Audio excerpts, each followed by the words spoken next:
Kickton's booty? Hello, freaking sauce, and whose booty am I supposed to be kicking? How is the freaking sauce? Are you excited for tomorrow?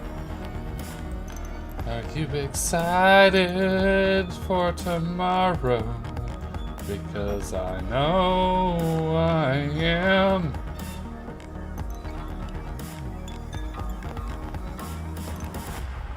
It's gonna be interesting to people's reactions to my character tomorrow. The monsters. Yeah, I'm still finishing my character. Alright. Still doing backstory and stuff, so are you still trying to like min-max or figure out equipment or what just last minute additions to backstory?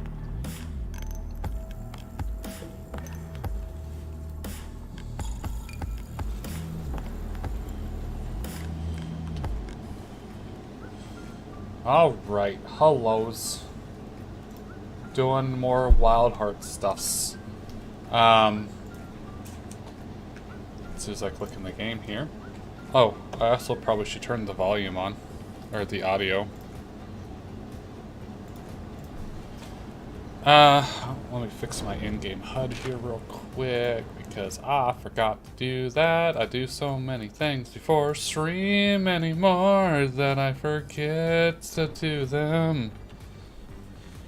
Apparently I did this accidentally while just doing things and stuff, so go ahead and turn this in real quick. You found it! And it had coal on its back and everything! So it was all true. Was it really big? Pretty huge. Oh, sorry. Pretty huge. Just like Jason said. You know, if you boil up the coral on its shell, it makes a medicine that cures everything. You didn't know that, did you? Nope, sure didn't. So in the capital, it sells for heaps of money. Jason said it might not actually work, though. I guess you hunters find lots of valuable kimono materials, don't you? I mean, I guess. You could get really rich from selling them all, you know? Oh, I didn't mean... Sorry. I suppose you know that already. Oops. Oops. The coal was much smaller than I thought, though. Quest received, delivered core shell. I got a glow star snail. What the fuck do I need those for? I'm just going through a few more things. Also, how are we doing the stats? Are we rolling the 4 dice for it? I think Gherkin, if he didn't put in the D&D chat, I think he did directly to message me. Also, Mr. Freaking Sauce, now that you are in my Discord, anytime you see me in a visible voice chat that you can see me in, typically that means like 95% of the time you are more than welcome to join, because if I want to restrict who is entering the chat, I will either be in a restricted chat or not be in my Discord at all. So if you see me in there in a voice chat, you're more than welcome to hop in. Let me see. Let me check. Did he post in the Dungeon & Dragons stuff?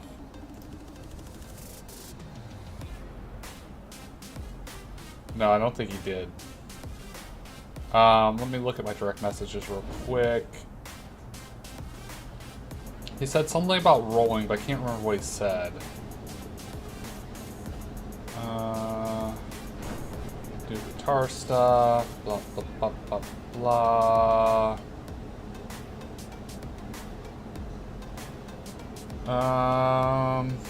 Looking.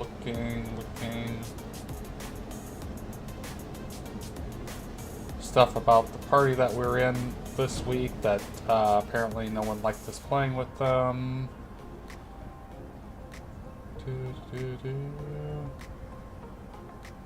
Nope, that's not it.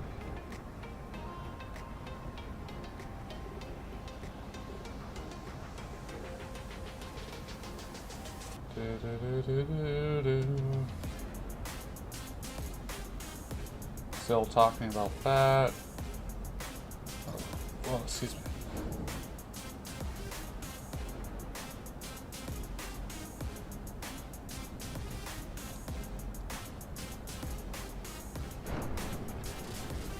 Oh, sorry. I've been messaging Gherkin quite a bit here, trying to find it.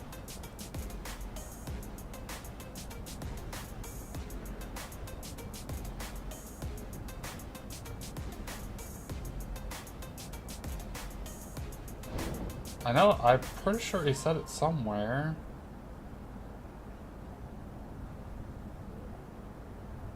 Where the hell?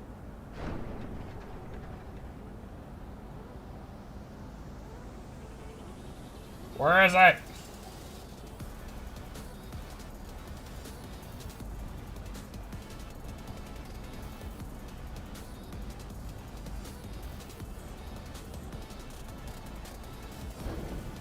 I'm looking still, hold on.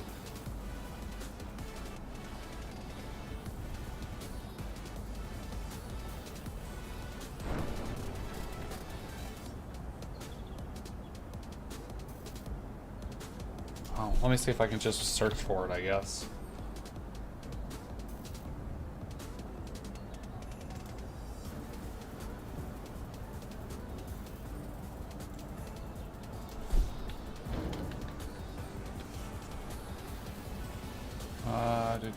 Do.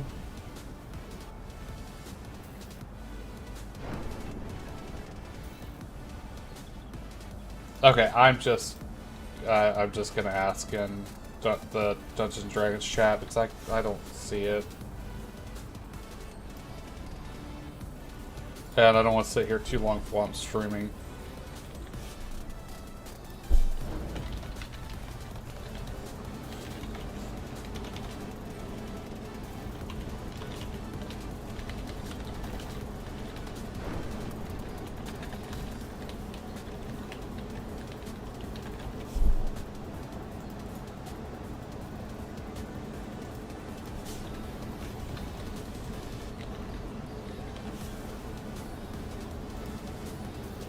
Okay, well there you go, frickin' sauce. I put a message in, and if you have any questions, you know, feel free to. That's what that Dungeons and Dragons chat is for. So we don't have to bounce through personal messages. Everyone can see the question and the answer. He probably said the 4d6 and let go of the smallest number in each. I think that's what he said. So I think if I remember correctly, I believe he said something about 4d6 and then dropping the lowest or something. So how does that actually work? Because I'm not even sure how that works. So because you have more than 4 stats, right? Oh, because, so if you rolled 3 6s, it'd be 18, so that's why you dropped the lowest. Okay, I guess that bit does make sense. My brain's all over the place. So say I roll a 6, a 4, and a 1. I would probably drop the 1 and have a 14 for 1 stat. Okay. Yeah, that's so what you can do is you can go ahead and roll it, and then in D&D, are you using D&D Beyond to use your character sheet? Because that's what we're all using. And I can give you a link to Cheshire's, like, campaign thing. So she has someone sharing all of the access to all of the books on Dungeons & Dragons, or D&D Beyond. And that would give you more classes and races to choose from. Well, more races, not really more classes. I didn't know if you wanted that to see if you wanted to reevaluate what you make, or do you already have access to stuff and things?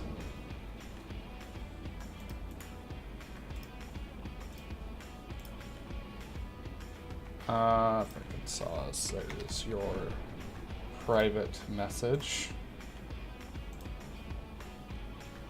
Well, I know exactly what I wanted, LO. Okay. Well, if you decide to look at it and change your mind, that link should take you to my Cheshire's campaign, which is my romantic partner. And if you create a character there, she's got someone sharing the entire library. They bought the Legendary bundle for D&D Beyond. So you have all of the races and everything unlocked. So you have a much greater variety of stuff to entertain. Are you not entertained? But that's fine. If you know exactly what you want, that's fine as well. I just was trying to give you more options. I've made my character. I'm gonna see about maybe writing up backstory today or tomorrow. We'll see. A lot of times when I start writing backstory, it's pretty intense. So I might even start building it as we go. Because I think he's gonna be doing like a homebrew world. So I'm not sure like places and things and stuff. I don't know. I might just do a backstory in Faerun and when it happens, if we ever transition, or I can try to make it apply to somehow I got into the homebrew world. I don't know. We'll see. I'm not entirely sure, so normally I do like a very thorough backstory, but I don't want to get like places and things wrong if that's going to be a problem. Minato really has taken a turn for the worst. No one has any idea how to get all of the Karakuri going again. Yes, we still have the means to repair the buildings and mend our belongings, but we clearly lack some fundamental understanding about critical things that underpin our lives. Members of the Guild of Artisans even took the drastic step of felling the spirit wheel after it stopped turning, and they still couldn't work out what was wrong with it. That sounds sad, but I don't know if I care. I was trying to harvest that plant, but apparently that plant is not harvestable. Your benevolent. Alright, let's see what she's got to say for me. You have returned. I wish to speak with you. Thanks for your help. You don't see me. I am ninja. I am stealth.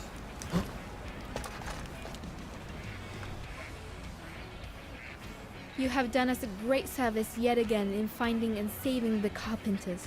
Seren has been tirelessly expressing her gratitude, and I believe she has more to say shortly. So, we may now count the renowned carpenters of the capital among the workforce of our town. We must make good use of these fine laborers to bolster our defenses against Kemono and develop the town. You should consult with Seren for your own needs too.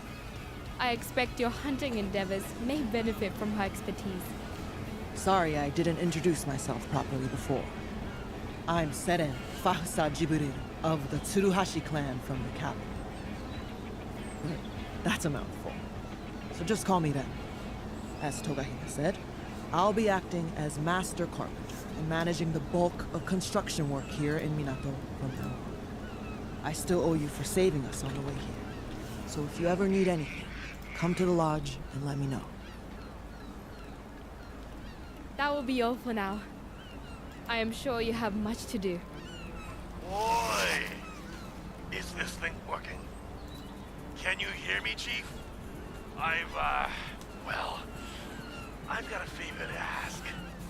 Ah, that sounds like Ujishige. I have not seen your face for some time. Are you in good health?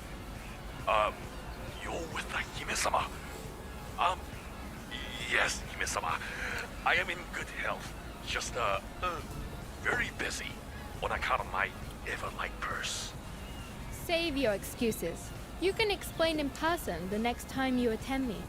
As for your purse, I can offer no assistance. Please, go to Ujishige now. The old samurai does not ask for help lightly. It must be a thorny problem. I shall continue to do what I can to help the citizens of the town.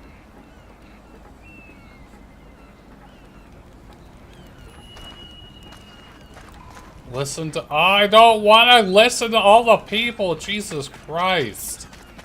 They never have anything worth saying either. Oh, what? Building something? Town planning.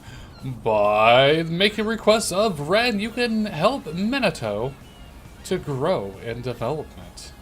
Of course, the carpenters need money to do their job, but their work is sure to reflect any investments made.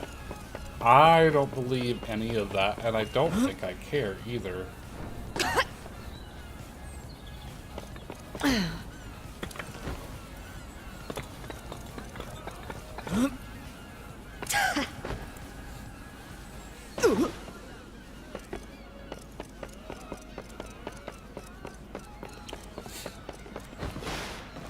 Well, Frickin' Sauce, if you are still here, I am happy that you were able to attend tomorrow, and I am happy that hopefully you will be able to continue the campaign with us. Here. We haven't really gotten to do a whole lot of stuff together, so this will be a nice little interaction that we haven't really been able to have. See? See? See what? If you're in the stream of voice chat and I am able to join, just making sure.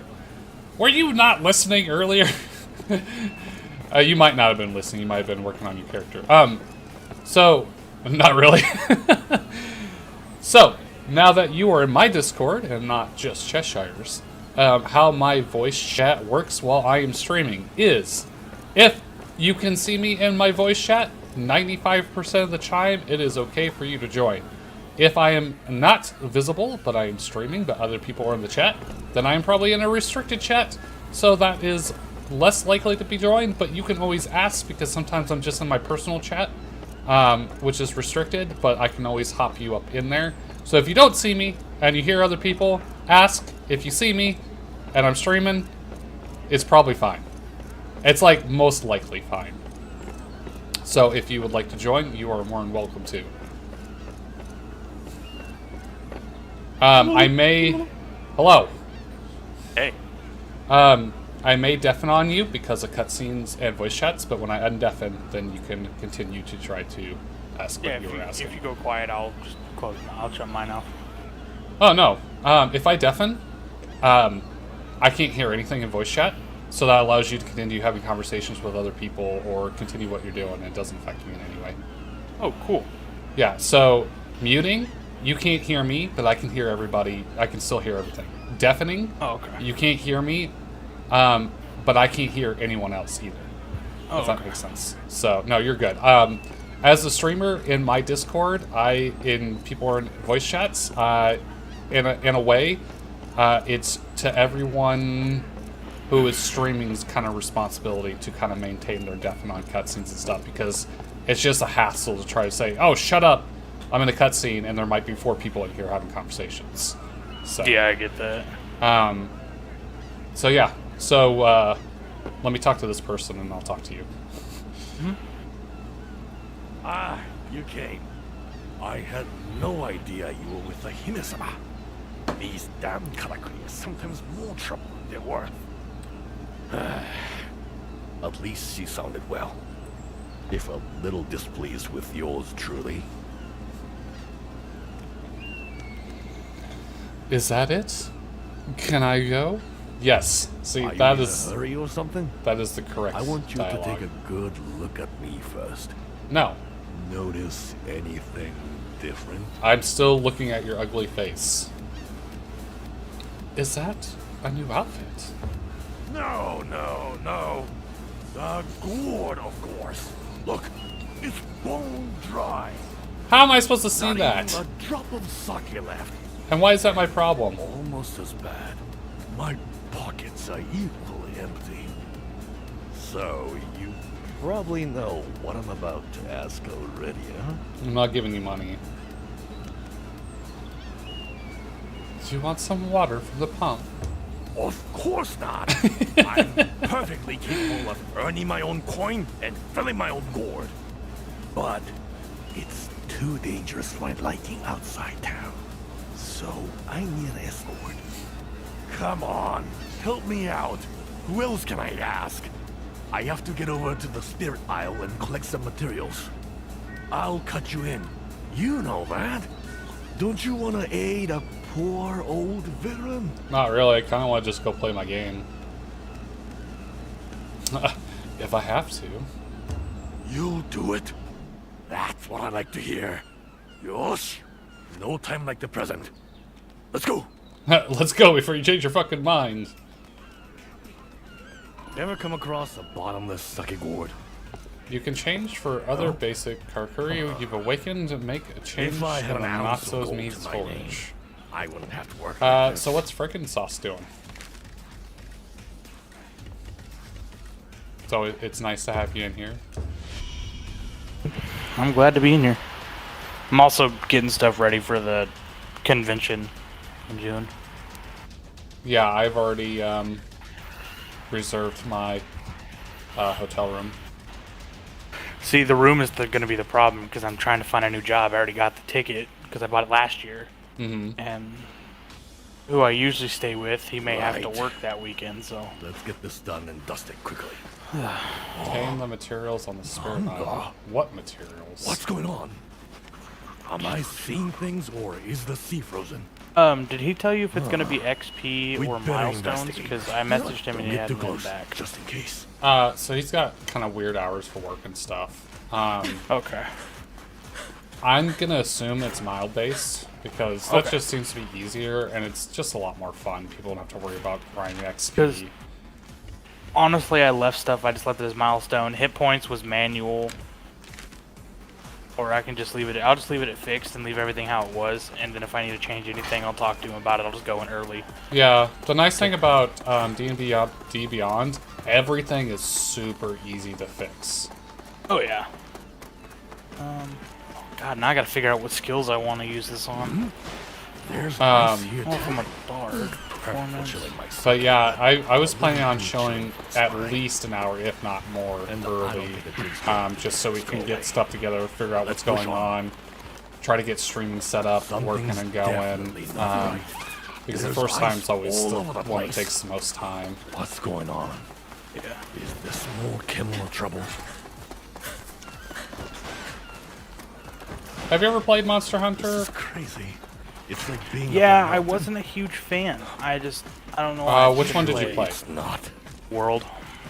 See, I also I played World. It was the first Monster Hunter game that I played, and I am like basically like towards endgame at this point, and I think it's actually a pretty great game. I really tried. It just wasn't my What was jam. that? Oh, Could it be hello, what's causing all giant this? snow wolf thing. Forget the materials. creature. We need to find out what that thing was. You're pretty. I guess we're gonna go Thanks, fight you I now. try. Yeah, it depends on the day though, right? Yeah. Depends how I feel in the morning. I get 3 musical instruments. Holy crap. Stop telling me things I don't want to know! Alright, I'll be right back.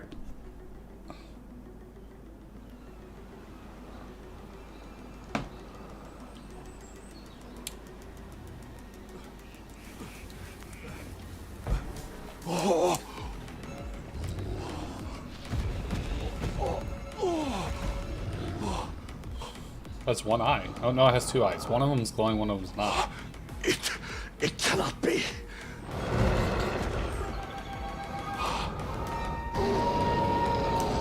Mazizo! Look out!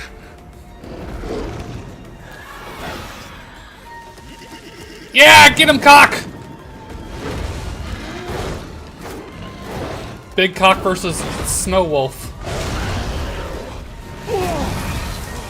This is the first interaction I've actually seen of monsters fighting each other.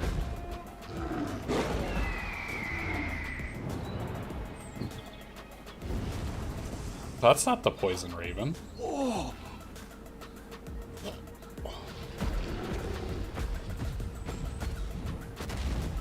Is that the bird that flew by for like the festival or whatever? Wait! Stop!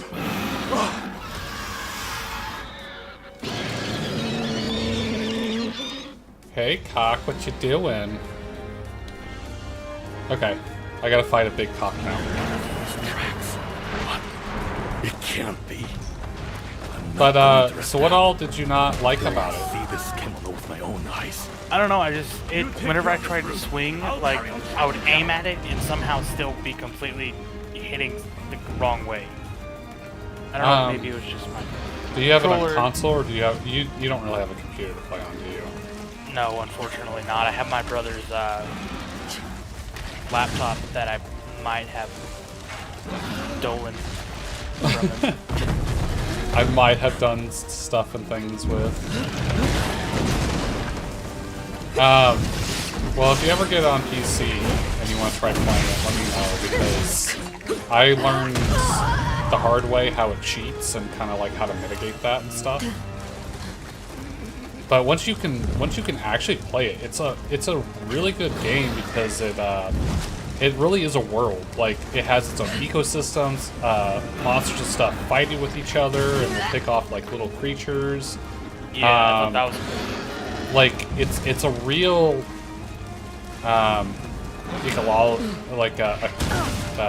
like its own ecosystem. It has its own ecology. I cannot say that word. Ecology? I don't know. Whatever. It is especially once you get unlocked, like halfway through more of the game, and you get into Iceborne. Like, it's just a really well done game.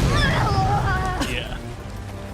So if you ever want to try it again, just let me know if you get on PC, because I've got an endgame account that I can come back and play with. I'm trying to remember I think it's just 6 torches. There we go. Get your ass on the ground, you big giant cock. Such a dick. You cock-a-doodle douchebag. Ow.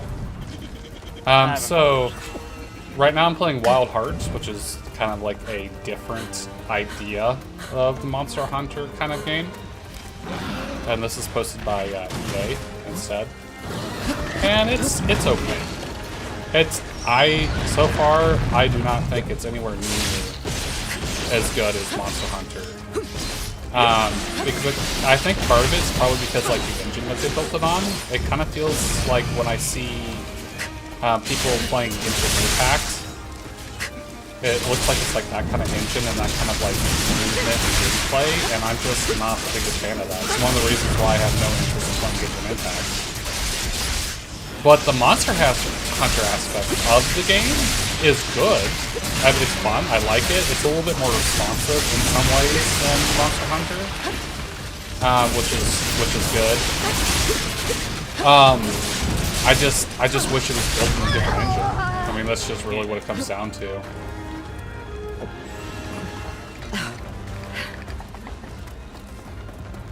I also hate the fact that they have your character just massively swinging their arms like they're full sprint, and then you're like sitting there not going anywhere fast. Yeah. I'm really glad that this is very easy to do on this app, on D&D Beyond. Yeah, it's really easy to do. Makes it so much nicer. I was asking what VTT we're gonna use, so virtual tabletop. I was trying to get Kirkin to use Foundry because it actually has a built-in plugin for D&D Beyond that you can install, and like you can roll in D&D Beyond, and it will show up in Foundry. So it kind of ties the two programs together, which would be really convenient.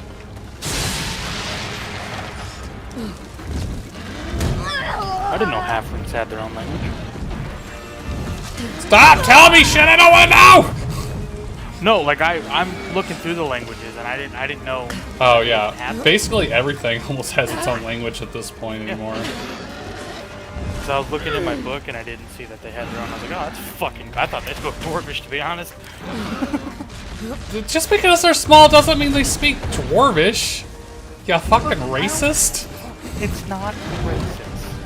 Actually, okay. So in Dungeons & Dragons, don't know. it's one of the few times I can actually say the word racism and actually is true. Everyone tries to use racist in regular life, and that's not true unless you're talking about the human race as a whole. Because there's no physically distinguishable factors enough between different genetic conversions that would constitute different races. It's a geopolitical push of programming to create people to fight each other and cause more oppression.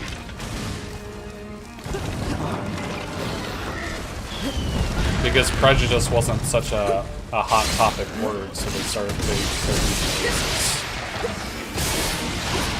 Sorry. I don't know if you already know that or cared, but... Oh, that's actually kind of... Ooh, no, I didn't know that. Yeah, I study sociology because people suck and I want to know why. And sociology gives some insights to how things work and how they came about. Yeah. Like, did you know, powder cocaine, which is the first stage of crack cocaine, right? It's much more common, much more easy to get your hands on, right? A lot of times in the courtroom, even though that is, you would think would be kind of like more punished because it's easier to get your hands on and everything. And I think it's actually, I don't know if it's harder. There's basically there's significant reasons why that would be more severe in punishment, you would think, in a courtroom.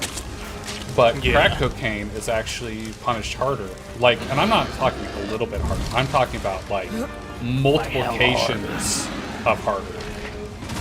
Because typically powder cocaine is used by white upper class males, where crack cocaine is used by more of the lower class, usually of a different color.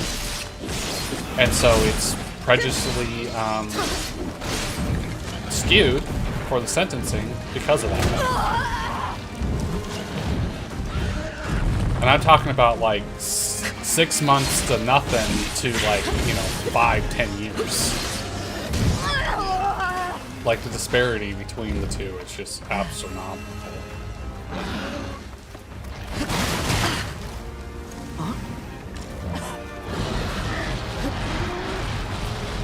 What are you doing?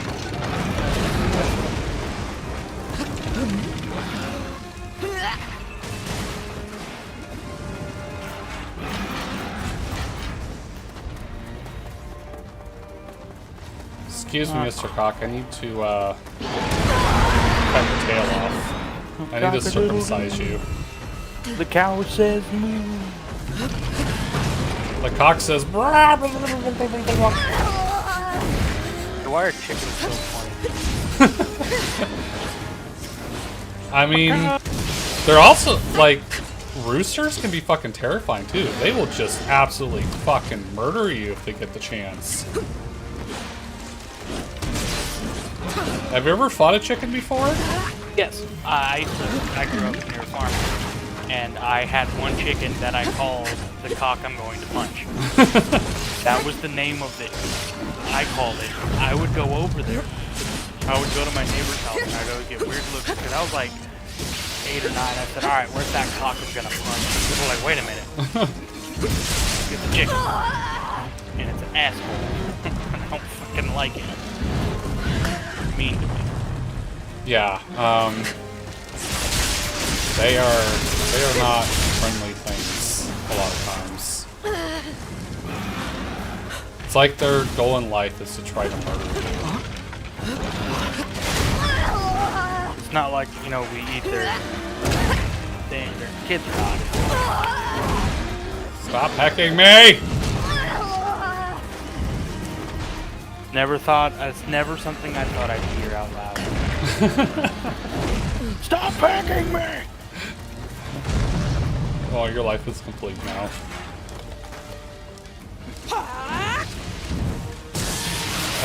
Yeah, I'm excited for tomorrow. I can't wait to see everyone's reaction to my character. I think mine will be kind of fun. So what I was just talking to you about, I talked to the other guy, and he said it was good for me to do. So Yeah, I think Gurkin just wants to have fun, so he's not really too worried about a lot of stuff. yeah, and that's why it sucks because the background I want is not in there because I don't own all the books on D&D Beyond because I like having a physical copy. I sent you the fucking link so you can put it on there. I did. I put it on there and it didn't pop up on my thing. Oh, really? Because yeah. So let me retry it and see if it works. Because if it works, then you have to actually create the character from that campaign for it to pop. Well, yeah, but when I clicked the campaign, it said you don't have any campaigns. Do you want to create a campaign? And I'm like, You no. took it down, did you? Hold on. Impressive as always, Chief. Let's get back to town. There's something I need to tell you.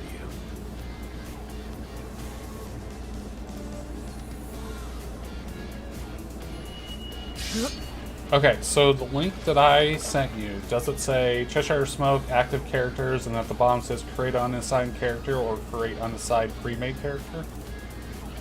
No, when I click it, it says you haven't joined or created any campaigns yet. Create new campaign or create pre-made campaign. Alright, send players an invite link or have them join the campaign. Okay, try this one.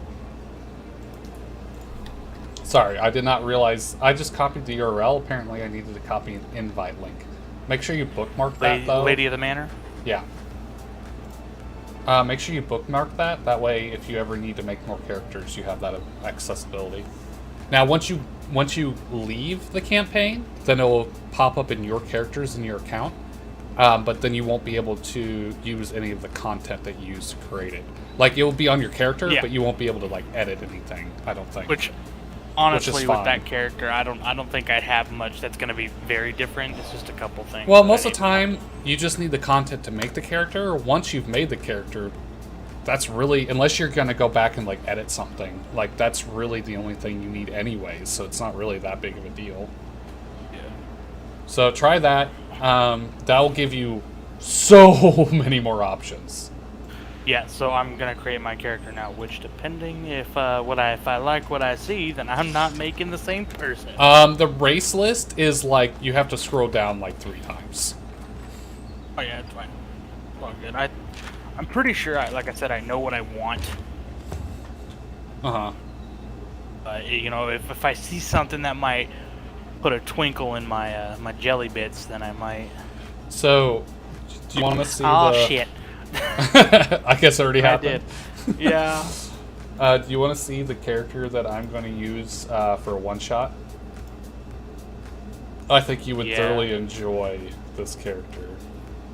Well, there's a character I've looked at and I thought was super cool, but I never had the chance to make one. Time to talk. You want to know what it was? Well, that's my one-shot character, and I'm sure you're going to very much enjoy what I have on that. So what's up? It's a Genasi.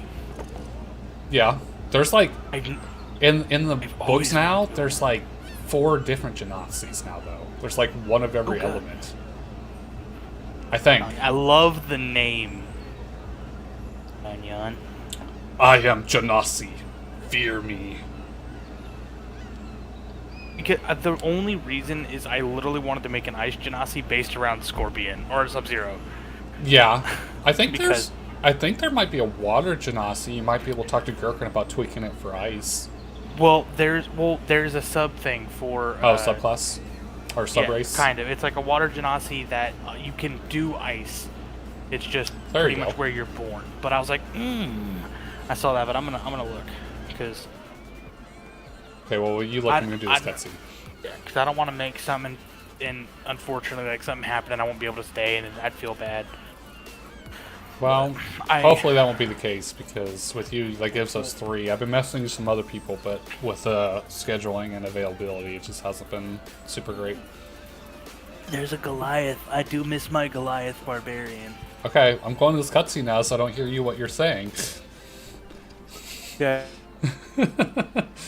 I owe you an apology for doing my own thing back there. I just couldn't afford to let the Rasetsu get away. The Death Stalker and I have quite a history. What I want to know is what it's doing on the island.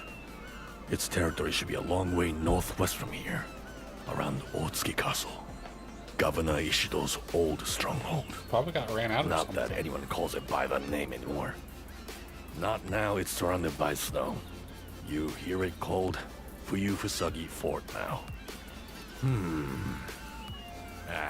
It's too much for my brain. How about paying the sensei a visit?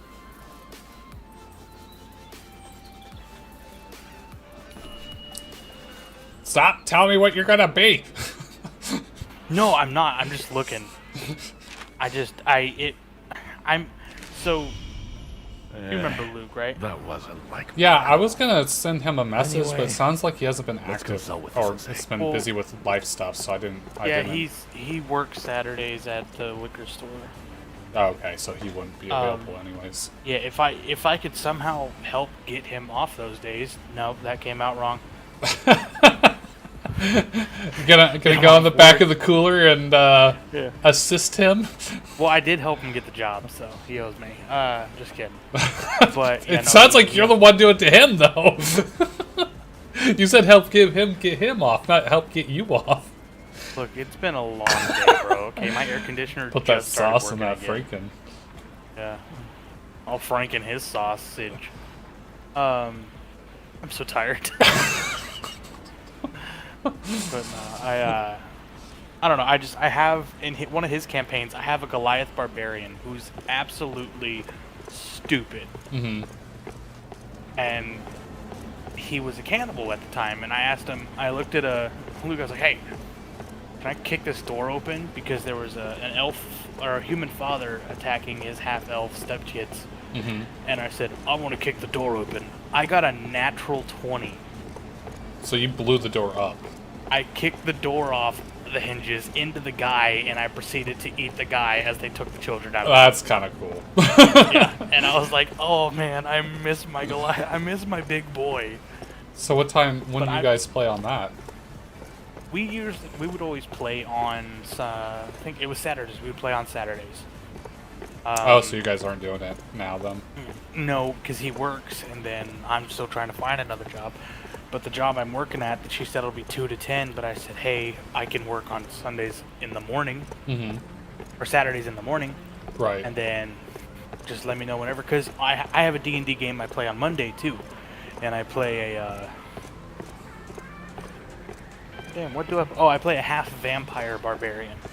That sounds interesting. If you can't tell, I really like barbarians. Well, that's another reason why I think you'll like that character sheet that I sent you. Did you look at it? Yeah, I did. Yet? I saw that and I was like, ooh, barbarian. I actually wanted to make a band called the Barbarian. Did you see the rest of it though? I saw a good bit Its of it. race lets it have like dual personalities, and unless there's like reasons for you to know, the people around you don't suspect you as the same person.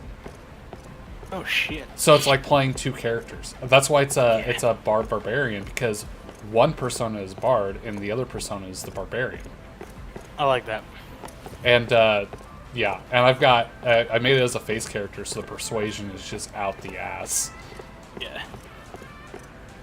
Screw it. I'm gonna keep going with my original idea. And and then I talked to the person that may or may be running it at some point, and I was like, I want to make my war drum my weapon.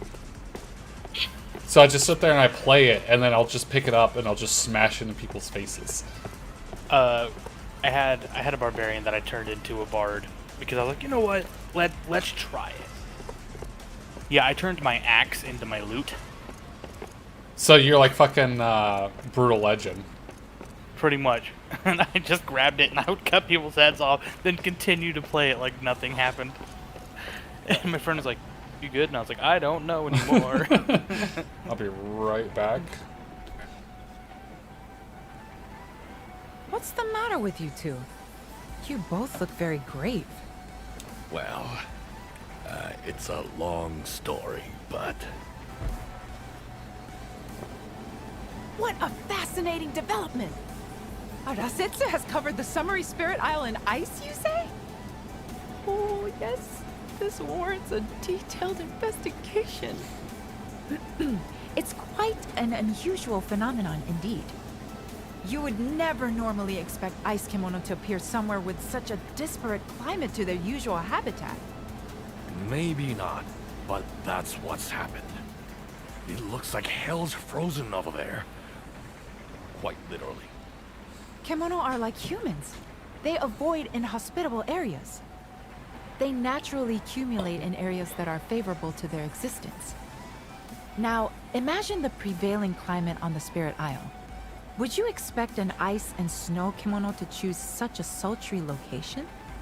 At the very least, wouldn't it be drawn to the more moderate temperatures along the Harugasumi Way? This Deathstalker is powerful enough not to care. You remember Otsuki Castle, the seat of Governor Ishino, don't you, Sensei? It was magnificent. Blossoming flowers all around, life everywhere. Now they call it the Frozen Fort. True. It's a shadow of its former self these days. The kimono brought blizzards and ice to the whole area. I think there's a correlation between the failing of Minato's karakuri years ago and the increasingly violent kimono activity since across Azuma. The fate of the Great Bear may be relevant too. I hear the area where it once slumbered happily is now a barren wasteland. The natural environment in these parts would appear to be undergoing some sort of rapid transformation. That sounds plausible.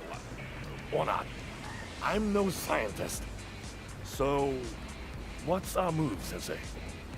Well, we can't afford some protracted observation of kimono behavior now. No, we need to focus on this wolf. If my hypothesis is correct, I'd expect to see a physiological change in its gut. In any part of its body that absorbs celestial thread, in fact. Right. So I guess it comes down to you again. What are you talking about? We just can't afford to ignore the threat this wolf poses to Minato. So, you bring it down, and the sensei will do a thing. That's the plan. Hunting Sensei, is do the thing. only way. There is one problem we need to address first. The kimono's primary habitat is around Fuyusagi Fort, but I hear the cavern that leads there collapsed during the Earthbreaker's advance. So, we'll need to clear the way before we can proceed. See if Ren and her crew can help with that. That should come from you. She owed you a favor or two, doesn't she? You're not getting away without helping, Michishige. You know the way to the old castle better than anyone. You can be on guide duty. Well, I'm not really feeling it at the moment, so you'll have to make your way alone. I need some space. The Tsuruhashi clan have a good name. They won't shun a dead. I haven't been properly Ren for introduced yet, assistance. though. Where is Ren? You'd better be the one to ask. Go ask Ren for assistance with this wolfen problem.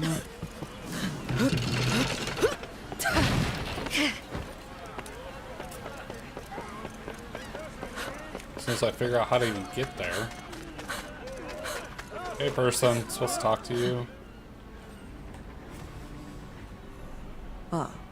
You need the path through the cavern cleared.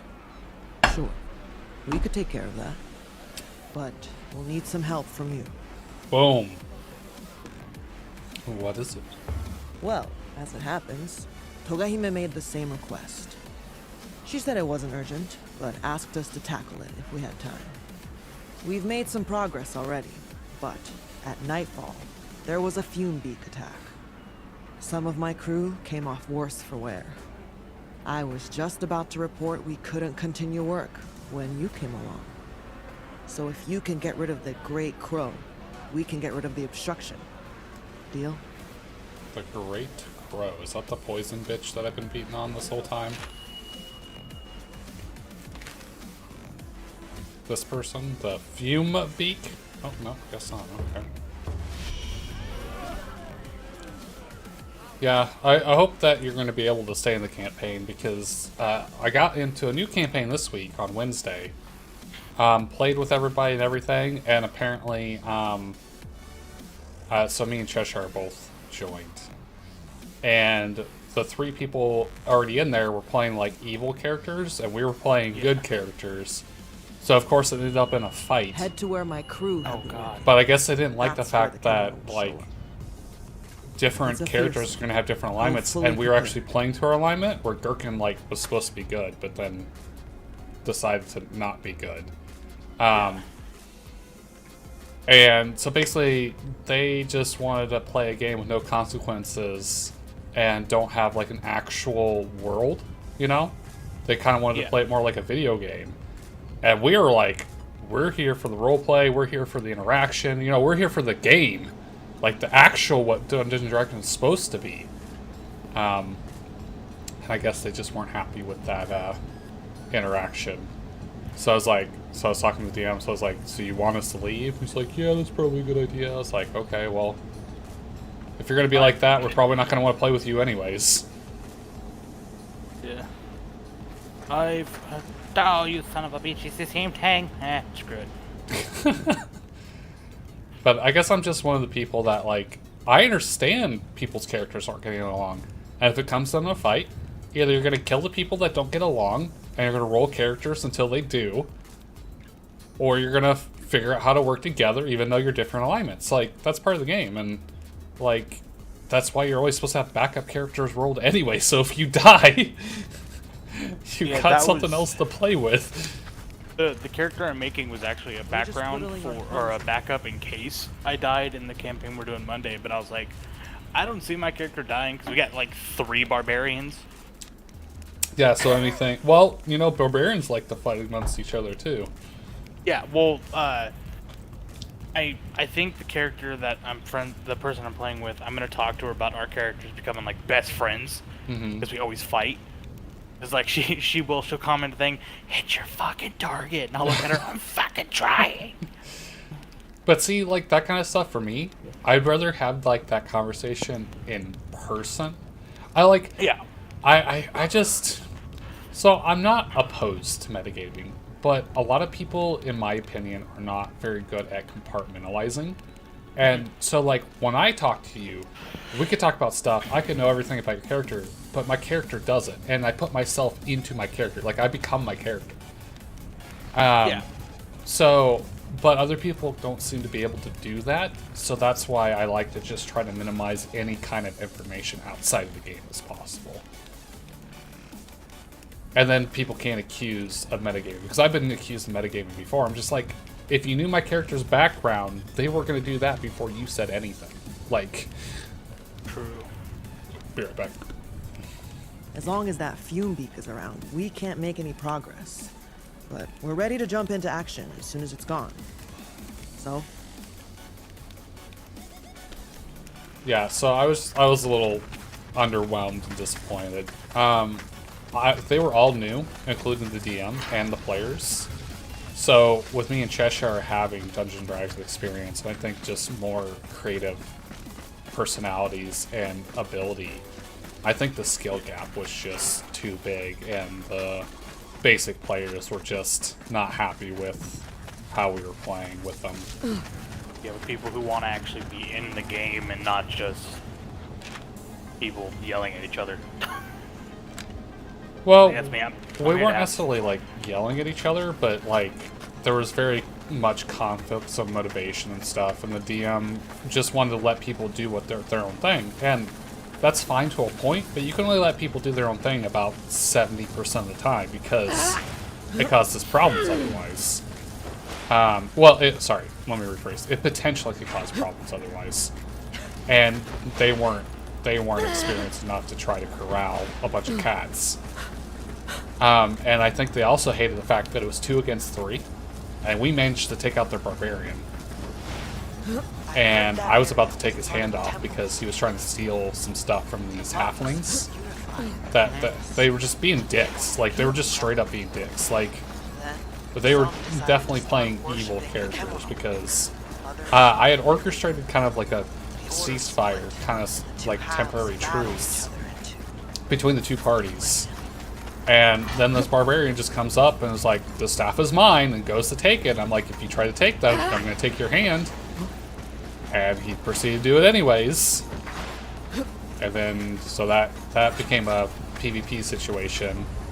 And I don't think they liked the fact that they were getting their ass kicked when it was 2 against 3. And we were the 2 party.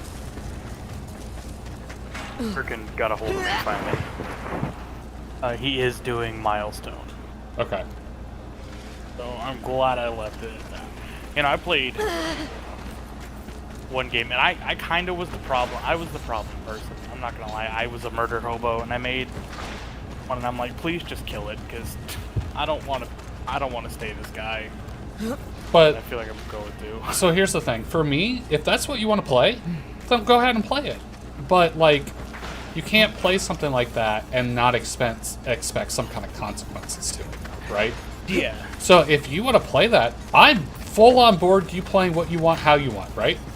But that means you also have to accept that if we're playing good characters and you're doing shit like that, we're probably going to try to murder you. And, like, if you're okay with that, like, you understand what you're doing, those are the kind of players that I would like to play with, you know? Where it's not kind of this versus them. It's because I actually like the encounter, even with the PvP conflict and stuff. People are so adverse to confrontation and negative stuff happening that you can just never have it anymore. And I thought it was great. It felt more realistic. It felt like an origin story for how this party, what had happened or formed. And if people died, that's just more backstory. Like, I thought it was great. And then they just had to be, you know, butthurt little whatevers. Which made me sad. So. I had a guy, I was on Roll20, and I didn't get in the game because he absolutely hates people who play bards. Okay. I was like, my guy, because you're just gonna try to fuck everything and ruin the game. I was like, no, I hate that trope. See, like, I don't. Stop it. It's annoying how people ruin stuff like that just because of stereotypes. Too. Yeah. Like, how about you see what I'm doing first before you just say something like that? And I'm like, dude, I don't like doing that. I was gonna play a bard, and it was gonna be a well, the bard that I sent you, right? Yeah. Never even had sex. So, like, how can it be like trying to seduce everything if it doesn't even know what it is? Like, don't get me wrong, I understand, you know, my bard's like, oh, hey, I'm in a tavern, this person's pretty, I'm drunk, let's go. Mm-hmm. But then it's like, I'm not gonna do that with everything I see. I was like, oh, it's a dragon. I'm not donkey, I'm not gonna fuck the dragon. I mean, the dragon's gonna fuck me, like. I would try to fuck a dragon if I had the opportunity, I'm just saying. Dragons are majestic creatures. Where the fuck was that path that I used last time? I keep forgetting that you have to put, like, bonds and stuff on here, and I'm trying to... I mean, you don't have to, but it makes the game a little bit better if you have reasons for stuff. Yeah. My character, I guess because of whatever reason, I don't know if D&D Beyond was just being stupid or if there was some other reason, didn't put any of that stuff, so I just ended up putting my own. That made sense.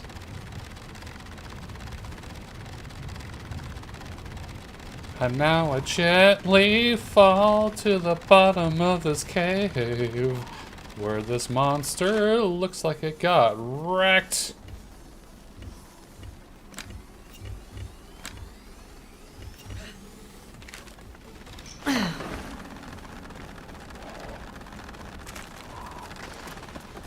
Do I get free parts off of this? Of course not. Hi, bird. I have the perfect offer to go against you, so That's the chemical. Get fucked. You won't be able to stand it. So you want to be shrewd.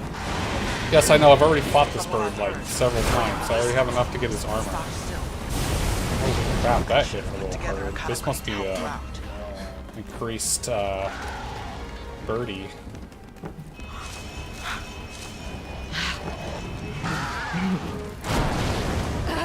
Alright, let's try this again.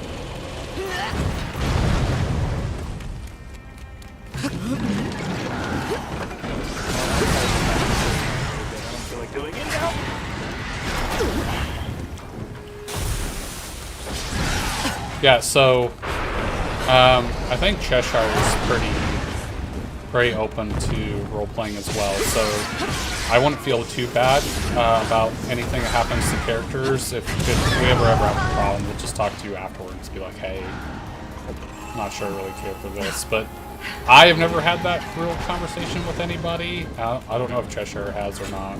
I mean, I try to be considerate of the people I'm playing with, because I don't want to play a character that's like when I play Vampire the Masquerade. talk to them about doing something I see on LA by Night is talk to the people that you're playing with before the game starts. Right. Be like, what are you okay with? What are you not okay with? So that way, okay, I'm not gonna have this in the game. Well, and that Have was. this. I think that's part of something we're going to try to do the hour before the session starts, just to cover stuff. I don't think it's going to be a problem. Me, Cheshire, and you, I think are going to be a good group for this. I don't think we're going to have too many problems. And if I say something comes off like that, just let me know, because there's sometimes I don't understand it. Yeah, well, I'm pretty good at it. You know how I am. I'm not going to fucking lie about shit or try to save face. I'm going to be like, hey, stop your fucking shit. Stop being a whore, you bastard. So yeah, no, you roll what you want, and if it doesn't work out, then there'll be deaths, and either you have to reroll or we'll have to reroll. Yeah, like if I have to reroll, then I have to, because I've already got a backup character now that I know what races are in this. We have. So I already have another idea in case this one doesn't work out. Right. You like all the new stuff that you can hit with all that new content? Like, this will be the first character I've gotten to actually play how I wanted and not been like, oh, it's a joke character. Yeah. Because, like, I usually play like, oh, it's a cannibalistic barbarian. I was like, oh, now I'm a paladin who fights monsters, but now I'm a monster. Like, no, I'm a monster paladin. I'm just this guy. And I'm just here to help you guys. I mean, you still play what you want. I mean, if you like playing joke characters, but this would be a good time to play something like you've been seriously wanting to play. Like, yeah, and this is something I have because I love how this person is, and you'll kind of I think you might understand once you see what I'm playing. At least you'll know by the class. Like, oh, that makes sense. Right. So. No, I'm kind of excited to play mine. I never really think I remembered even seeing it or even had any care. But this time I was just going through it and I was like, oh, what's this? And I read it. I was like, oh, this would be perfect for something that I've been wanting to play for a little bit. So I want to see how it goes. Careful. You don't know what it might. Yeah, I keep forgetting I'm starting a quick if I do that.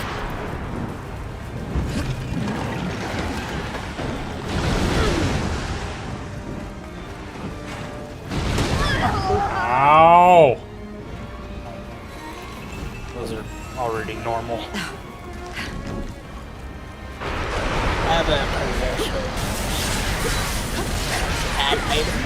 No. I don't care about your poison, bitch.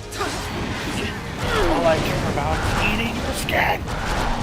I don't know about that. It's also got feathers, so I'd have to pluck it first. That's a lot of work. I lied!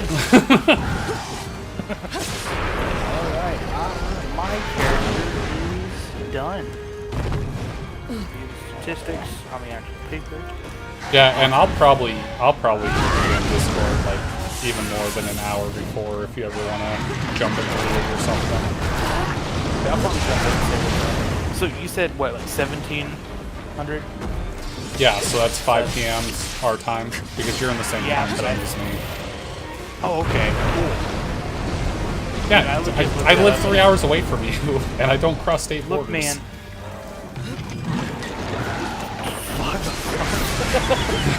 Like, I'm not good with time zones, though. No, so the nice thing about is in my Discord, I created that event, and that event will automatically change it to your local time zone. Okay, cool. So Which is super nice. Sweet, because that'll actually make it easier. Well, and that's one of the reasons why I create the event. Because it just makes it easy for everyone, because they don't have to try to convert it or whatever. Like, because Cheshire lives in Australia, Gurkhan lives in Pacific Coast. So then anyone can just see that and be like, oh, it's this time. I was trying to get fourth person in, but it just didn't work out with scheduling and availability. Who in the hell? Who in the hell? Oh, I got paid from a G Fuel partnership thing. Oh, nice. Yeah, I made a video and it's like, oh, if you get this much, you get money. I was like, cool. I got $3. Woo! I was like, bro, I'm happy. I don't care. Fucking making it. Hey, man, that's $3 more than what I had. So my problem with streamer stuff anymore for sponsorships is the fact that it's usually illegal for companies to have other people do work for them and not pay for it. And these sponsorships I'm seeing through our streaming service, so like you as a streamer or whatever, they're like, yeah, we'll pay you whatever you get to transfer over and buy money or get to this level or whatever. If you get X many people to do that, then we'll give you like, you know, a couple $100 for, you know, guaranteed, you know, however many hours a month, and then this conversion. And first of all, the amount of money that you're offering for the amount of commitment that you want is not even remotely close to adequate. Second of all, if you're going to do all that work and then you don't make the targets that they want, you don't just get a portion of the part that you did. No, you get nothing. So you did all that work for them, potentially gave them business either then or over time, and then you didn't even get any money for it at all. That's theft. It's also, anywhere else would be illegal to do work for a company and then not get paid for it. Well, how mine is I went through the G Fuel page, and I do like little challenge things like, oh hey, make a video, go to your local Walmart and grab it, G Fuel, which I won't record at Walmart because I don't like people. So I bought it, went home, and just made like my own little like advert. It's like, oh dude, he did what? A fireball? He exploded? Man, that's crazy. So do you guys like energy drinks? I don't expensive. Made like this whole thing, and I just shared it around, and I don't know how it got a lot of views, but it got like, yeah, it got 61 views, and it was like 5 people, and you know, that's still $3 is not bad for only 61 views. Right. Don't get me wrong, but because the next video got 254. Nice. Well, my most viewed video has 1.3 million, and it's me doing a Shaggy impression, so... Holy crap. Yeah. And it's just me telling people that I'm trying to give my date a Scooby snack while my dog won't leave the room. Right. Well, like, man, it's crazy. But... oh, I've been doing voice work finally. Oh, have you? How's that going? Yeah, it's fan animations, but you know, I'm trying. And I mean, I talked... The biggest thing in today's world is you just have to do stuff. Like, just make that as a portfolio. And the thing is that's experience, and you never know who's gonna see, you know, said videos and be like, hey, stuff and things. But you know, I was talking to this one guy who does it professionally, and I'm not gonna say it, but he was like, what you need to do is you need to find the vocal codes and practice for about a year, and then try to make a demo reel. And I was like, no, I'm lazy and also very impatient, so I'm going to just do it. Right. So I would literally sit at home when I'm by myself and practice different voices, and that's why I play D&D, because I can practice the voices. Like, I just got the Curse of Strahd module. And I have, because like he'll pop up and he can make like people follow the players and stuff like that, and I have a goblin called Gregory the Sock Goblin, and he just steals people's socks. Okay. So he works for Strahd, and he just, in the campaign I was going to play with my friends, he just followed the party. And every time they killed someone, he would just appear and be like, oh, well, I'm just looking for socks. So what are you guys doing in this part of town? And he would try to get information as he talked about stealing socks. Which is actually kind of fun. And you know where I got the idea from? What's that? Masticate Dobby's sock. Yeah. Dobby's a free elf. I thought the mannerisms and the phonetic dialogue sounded similar to something I've heard. That was gonna be the voice too. Oh no, I'm just walking around, just stealing socks, it's fine. I don't feel I'll like be that okay. necessarily fits the character, though. I think the voice that Yeah. you have fits a little better. Yeah. That's why I chose Greg, because he has a twin brother named Bill. Well, not Billy. Garmin, and he just steals shit off people's bodies and sells it. Mm-hmm. The kid walk in. Oh, people didn't want this one. I guess I'll just steal that and I'll put that with my stuff. Like they got bags of holding, and the sock goblin's sack of holding is just a sock. He wears a hat that's like Has a wizard hat. sock of holding. That's It's that is a sock of kind of funny. And like I drew them out as, and I'm gonna make them on the game too. And he has a sock of holding, and his hat is just sewn from different. Like he's obsessed with socks, and no one knows why.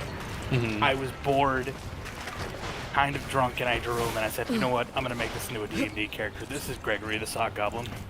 So you know what you should do if you want to practice voices while playing Dungeons and Dragons? You should dungeon master your own game. Yep, that's why I bought the module for Curse of Strahd, is because Okay. I'm looking through it and I'm going to play it. Because if I'm gonna DM my own full game, because I tried to DM a game that game I was talking about that I created. Uh-huh. Because I'm gonna make cards. Okay, I'm gonna go back to that in a second, but I'm gonna do Curse of Strahd because it's a module that I can read and figure out how things are gonna go, and still have leeway to make it my own. God, it feels so good in this house. My air conditioner's been off, like not working for the last 3 days. Oh, that sounds And terrible. it's been like 90 degrees outside. My dad comes home, 2 minutes, it's working again. How the fuck? Yeah, I have air conditioner literally 5 feet from my computer, so it's great. Yeah, so my dad put the fan on, and now the house is so much colder. I'm about to close the door though, because it's been open, and I've been so used to keeping the windows open and the door open while I'm in the front room. Right. But no, the campaign that I've been working on is a zombie game, and it's called World of Decay. Mm-hmm. And I have it made so you just take the cards, which you'll place like cards out. You can say, depending how well their perception goes, is you either pick card 1, 2, 3, or 4. And if it's good, or you'll pull out a good amount of cards. Like if it's like a 20, you'll pull out 4, either like 2 things of food, some medicine, or like money, because the money's poker chips, because I worked at a casino, and again, I'm lazy and didn't want to work on money. So, I mean, but if you think about it, poker chips would be more apt to survive than paper money in a situation like that. And in the seven special effective are just the 7 sins. Like there's one just called the Glutton, and its mouth is its chest, and it opens. It has a tongue that pops out like grabs you and pulls you in. Then Sloth is known as a Night Stalker. Even though it's a sloth demon, it's still fast, but it has a toxin that slows down your heart. So it can paralyze you. Oh, I can't move now, or just kill you, depending how much toxin gets in your body. Envy is one known as a deceiver, because it has another head growing out of its like shoulder area that can mimic almost any voice. Oh, yes. Say one of your friends says something, it can mimic that voice and say anything it wants to. That makes me think that you should have zombie birds that do stuff like that too, and then we'll like lure you over ravens. to hordes of zombies. I thought about making it into Well, there's actually, that's kind of like the whole concept of like mockingbirds, and there's a whole nother bird that like in real life can mimic voice noises and ears perfectly. No matter what it is, like it can do chainsaws, it can do like equipment running, it can do voices. I've seen a bird like that. Yeah, the birds work for the bourgeoisie, I understand. Or they're robots, depending on which conspiracy theory you're looking into. They're robots that work for the bourgeoisie. They land on the power lines to recharge. I'm serious, that's like a legitimate conspiracy I know. theory. I read a lot of conspiracy theories, because growing up, those were what intrigued me about the world. I actually got to talk to Jesse Ventura about a few of them, and it was pretty fun. But then there's Wrath is just like a tank pretty much. It's just beefy as shit, but its skin's like ripping apart as the muscles got bigger. And I haven't thought of the other ones yet. I'm still thinking about them. I had a feeling I gotta it would sneeze. short work. But like, and how I had it for like the you Hold on, I'll be roll right and I back. roll. This won't take long. Just wait there. Oosh. We need a break. Don't want to work ourselves too hard. Can't afford any slip-ups. All right, crew. Down tools. Have some water and rest for a minute. As you can probably tell, most of the Tsuruhashi carpenters weren't born here, you know. I myself come from the City of Stone, far in the west. And my crew, I mostly met as I traveled here across the Great Range and the Golden Peninsula. As such, we boast some tools and techniques you don't normally find here. That earned us good favor in the capital. But they're fighting now about who will become the Shogun's heir. There'll be war, I promise you. All over this land. So we decided we'd leave to avoid getting mixed up in it. Togahime's invitation was very timely. What about you? Why are you in Minato? With your skills, you'd find work anywhere.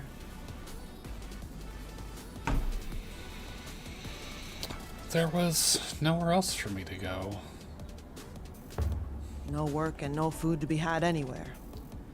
Yep, that's the same for us carpenters too. Right, well, we better get back to it. We'll try not to hold you up much longer. There, all done. Although, I do not know where this path leads. That old drunk was familiar with this region, no? Why don't you go back to town and pick his brains? We just need to clear up here. Well, I will then, I guess. You can go ahead. I'm probably gonna deafen here real quick again. Yeah. So, well, this game, it has a lot of talking when I go back to town, and then when I'm, like, actually hunting, it's a lot easier to talk. Yeah. For just my personal suggestion / opinion, I would say, fuck worrying about getting set up. Just do Dungeon Master some games. My best recommendation that I say to new people trying to get into it, do like 5 or 6 one-shots. Then you kind of get a better feel of different situations, how people are going to act and stuff, and what your options, and learn how to play. Then what you can also do is take those 5 or 6 one-shots, see the people that worked and who didn't work, and who you actually want to play in your campaign, and then you can kind of cherry pick a potential group for your campaign, and then go from there. Doing it is the best learning experience. You can be prepared out your ass, and even the most experienced DMs are going to have to figure shit out and go, because players are fucking unherded cats. They will do everything you never thought they would even try. And having the ability to adapt as you go, but still try to get an overarching story, is going to be your best experience. Yeah. Or, in my opinion, I think people should just be able to fail campaigns. Like, everyone's always used to these games being the hero and just automatically winning no matter what, and not dying and all. No, fuck that. If you don't go do shit, you can fail the campaign. Why not? Like, I guess I have a little bit different opinion. There you go. You could run like a Dark Souls-like Dungeons & Dragons campaign. Fun story. Me and Luke are working on one. But, no, I would just start with some one-shots. And if you need help dungeon mastering, like, I can give you some advice.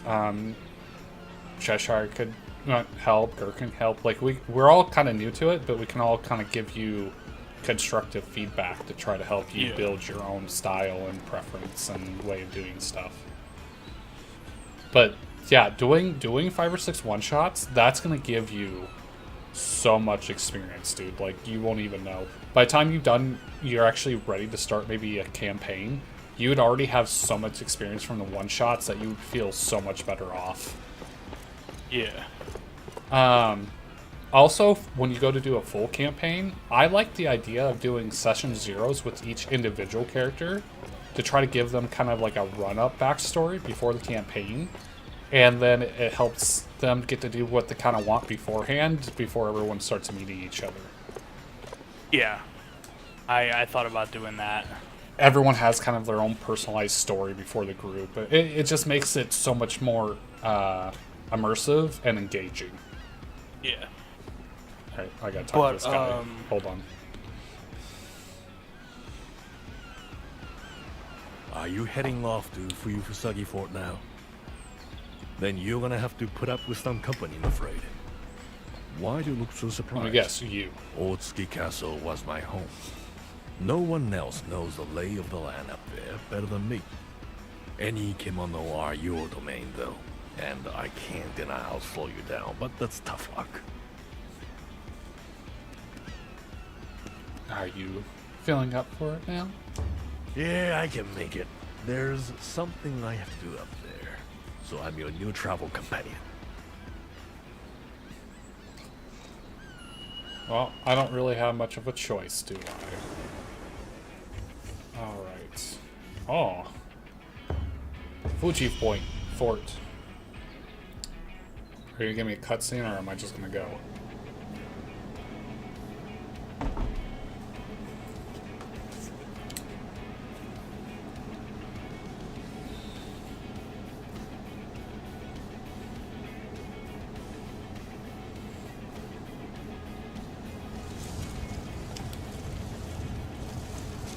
Fusagi Fort.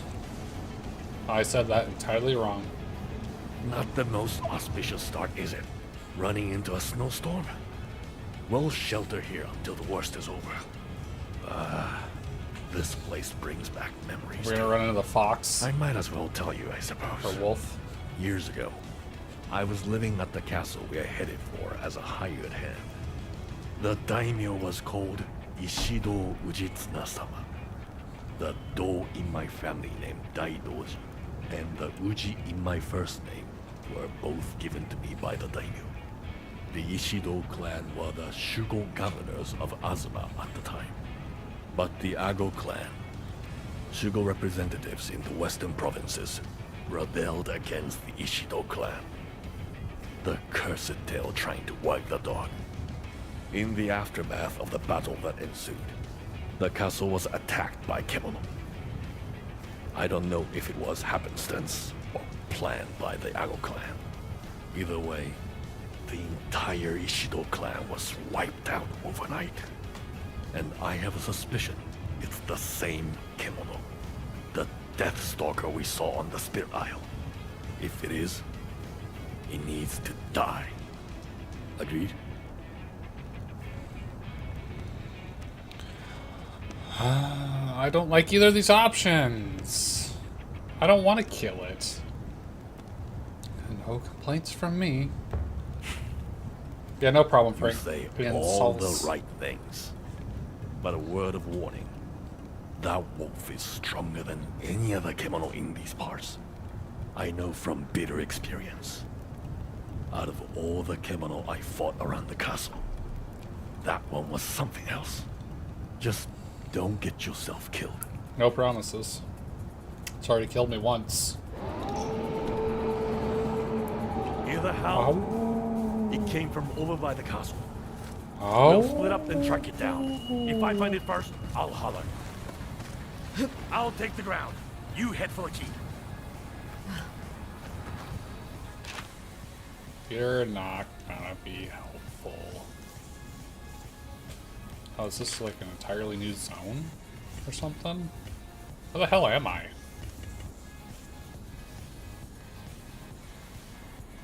Am I just like in a...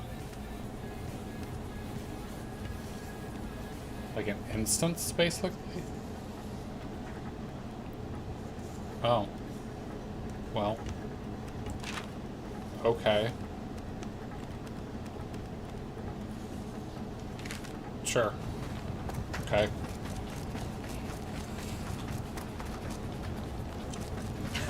Hunt the Deathstalker pack leader. Is there more than one of them? Are there gonna be like little ones?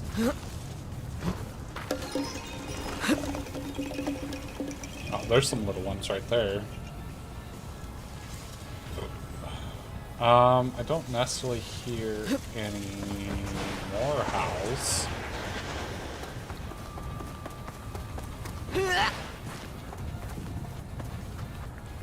What new materials are on this map?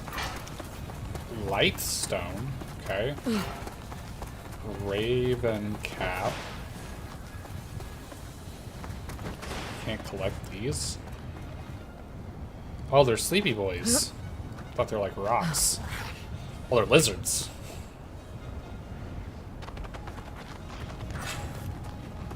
Oh, they're just core stones. That's not real concerning to me.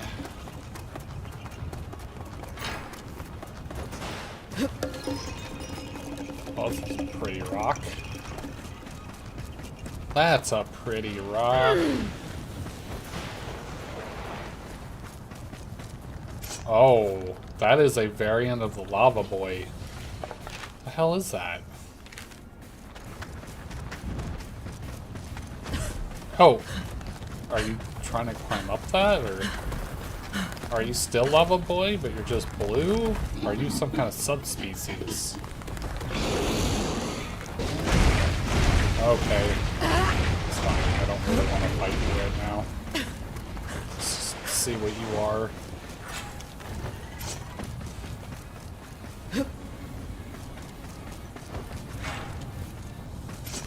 Assuming these are thread rocks. Yep.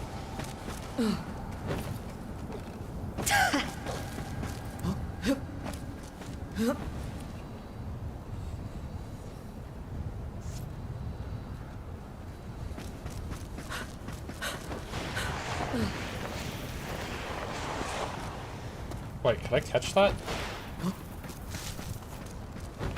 Violet bulb snowbug. Clear rock salt.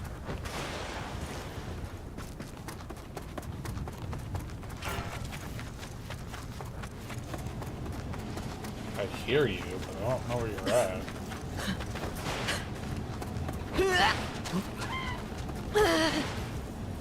The fuck are you? Like some kind of owl? Can I not pet you? I said pet. Oh, okay. We're fighting.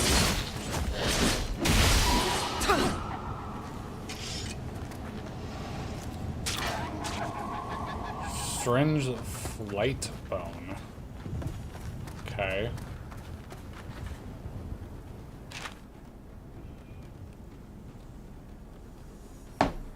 Definitely seem to be out of the area that I'm supposed to. Oh, I about poured that in the wrong glass.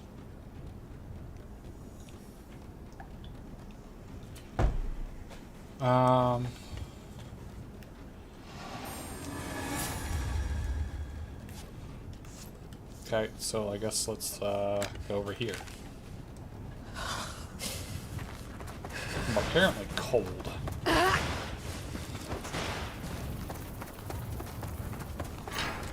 Hold up. Come here. Gotcha. What is this? Oh, it's just map decoration? Okay. I'm gonna go fight in the ruins.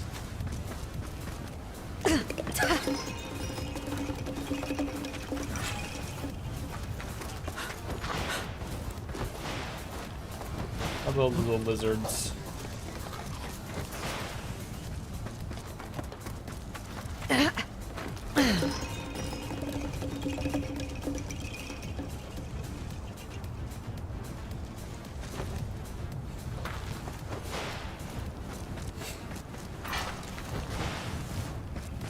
Man, I like a lot of things about this game, including the like New Japan aesthetics. Reminds me a lot like Secure right now. I just wish the game engine that was made in was different, because I just don't really care for this game engine that they have it in. You're at the foot of the keep. I used to get in trouble for What the fuck are these? It's like baby Once, my lava Hina-sama tried boy to copy me. baboons. That caused quite a stir, and I got a real dressing down for it too. Monkey liquor? Who's a good baboon? good baboon. Not like in Sekiro where they bang pots and try to fucking give your position away. Those guys are assholes. Is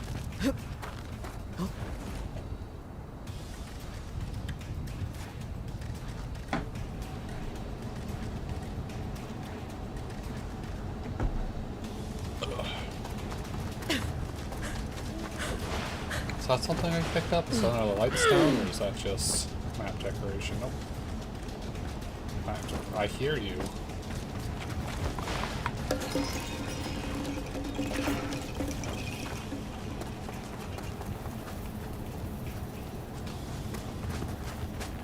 The fuck is that?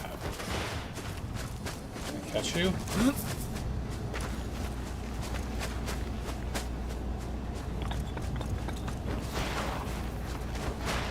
Can I catch you?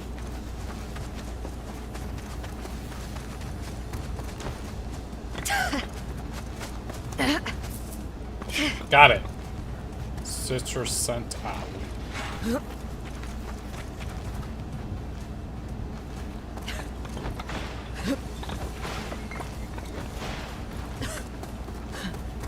Probably getting close to the wolf now.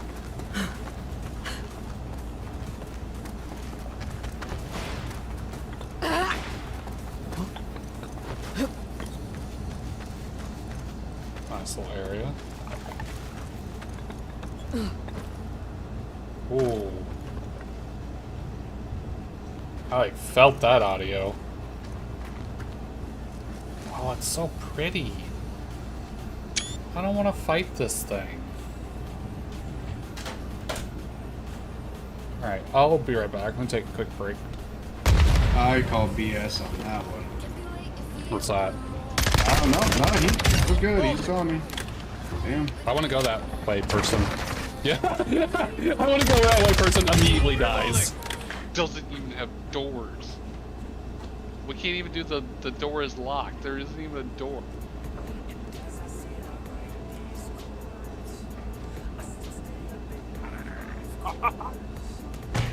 Oh yeah, drop kick. Storage. That's it. You might not want to call out where dead bodies are, because that gives away your position. I'm pretty sure it is actually Nabs.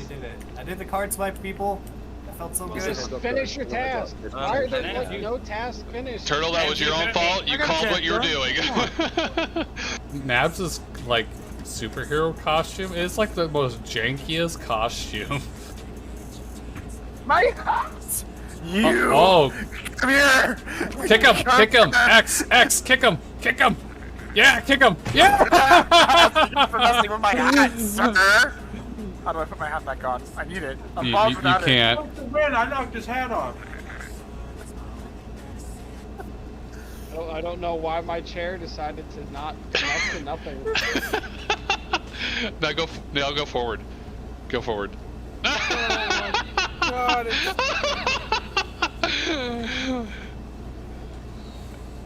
Oh, God. Let's try to figure this out. What I do? Alright. Let's see about fighting a big wolf dog.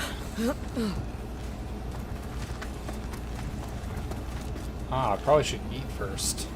And not do it in the middle of battle this time. Help. Help.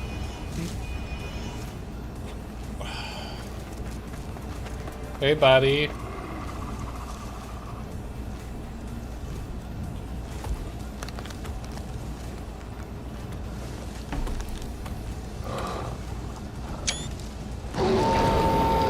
What's going on? Is it the wolf?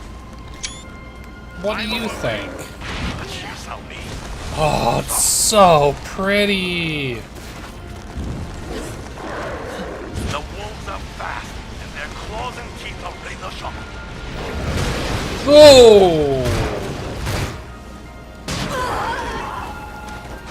Ow.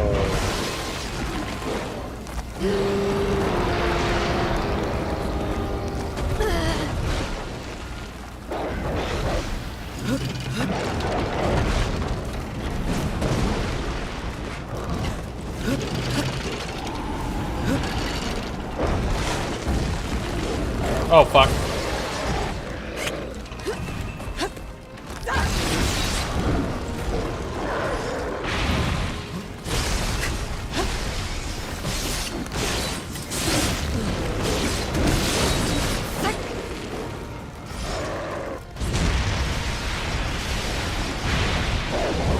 Ah! Okay, so that's the dash is when he jumps off of the, Ow. Ow. Ow, ow, ow.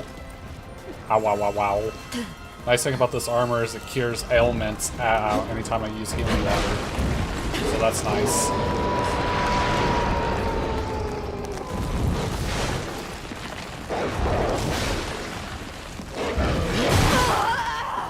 Ow.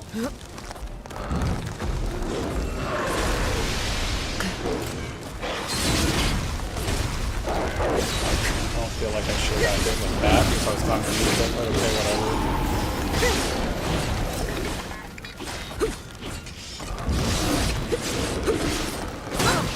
Great, how am I going to fucking jump on this fucker? Aaron, let me jump on you!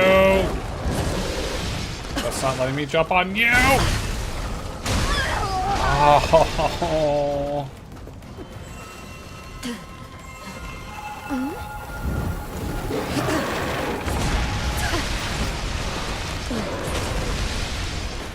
Thank you. I'll be taking this. Shit, I forgot how to make the lantern. How do I make the lantern again? Is it... I think it's something like that. I think that's supposed to help with like elemental stuff and things.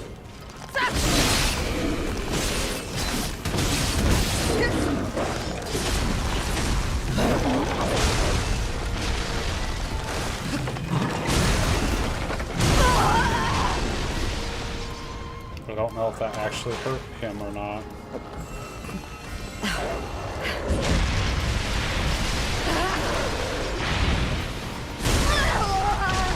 Whatever. I should have been well clear of that. Did you sit still long enough to be hit by the damn mallet? Okay, so mallet is definitely not going to be a good one to fight this thing with.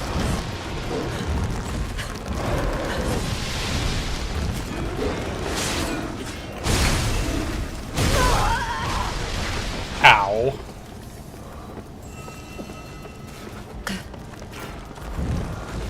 Kill your cocoon. I tried to say hi, then I realized I muted it also on the headphones, so. That would probably be why I'm not talking to you. I'm so tired. I'm just sick of your voice. I don't want to talk to you anymore. Well, maybe I should just change it up and sound like an angry old man. Sounds like Butter's trying to do that. No, Jack.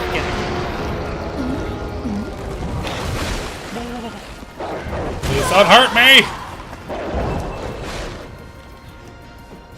Love me like one of your friends, girl.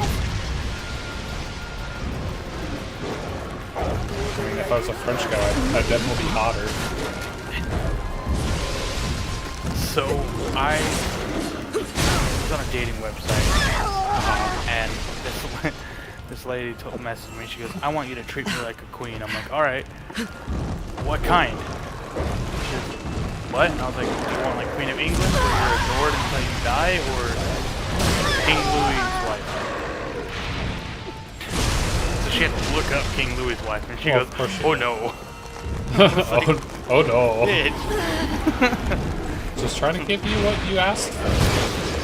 I gotta be sure, because okay. I don't think you want the latter. Could you stop getting on my ass long enough for me to actually like try to go get some heals, please? I'm gonna die.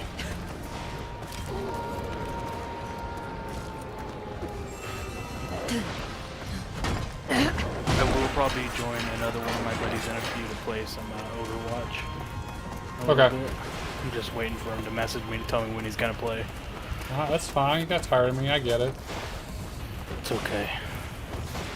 I get it. I get you for a whole weekend, buddy. Yeah, if you try doing a DM session, just let me know. I might. I thought about it because I'm thinking about because I have 2 panels this year. Hopefully, if John still got them, it's the scenes from a hat I did last year. Yeah. The 18 plus did so well. He's like, I'll give you 2 days of just that. Well, I was meant in general, not just like a AFW. Oh yeah, no.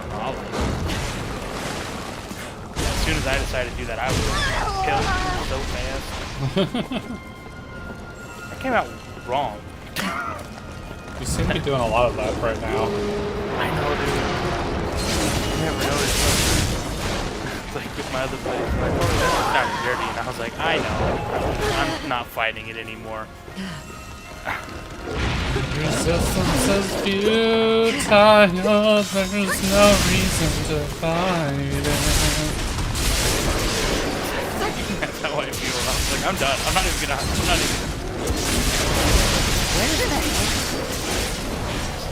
Where's the what? I'm making a miniature. I'm making a miniature for my Hero Forge. I do it when I'm bored.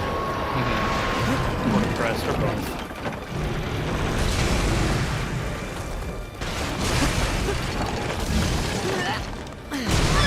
Oh, that hurt a lot. I don't feel good. Daddy, no. I don't feel good.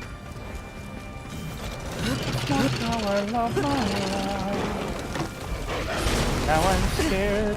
Okay. Dude, this miniature looks like Jack's dad. Just with the ears pointing out and the hair all being spastastic, it looks like Jack from Jak and Daxter. I don't know if I know what that is. Oh, it's one of my favorite PS2 games. That is now on PS5 for free. Nice. So, I have been playing the shit out of that. See, I was playing like Final Fantasy X, Radiata Stories, Attack and the Power of Juju.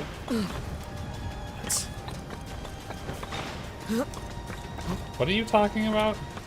Have you not played Attack and the Power of Juju? No. Oh, bro, that was a good one too. The Staff of Dreams. I used to get really messed up and play that. Wait, did he go back into where we just came out of? Hope not. Or is this just... What the fuck? How do I even get to where he's at?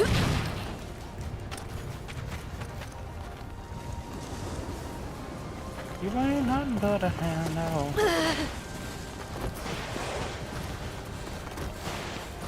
Yeah, I was excited because I thought I was going to be able... I went from... So I was in a campaign.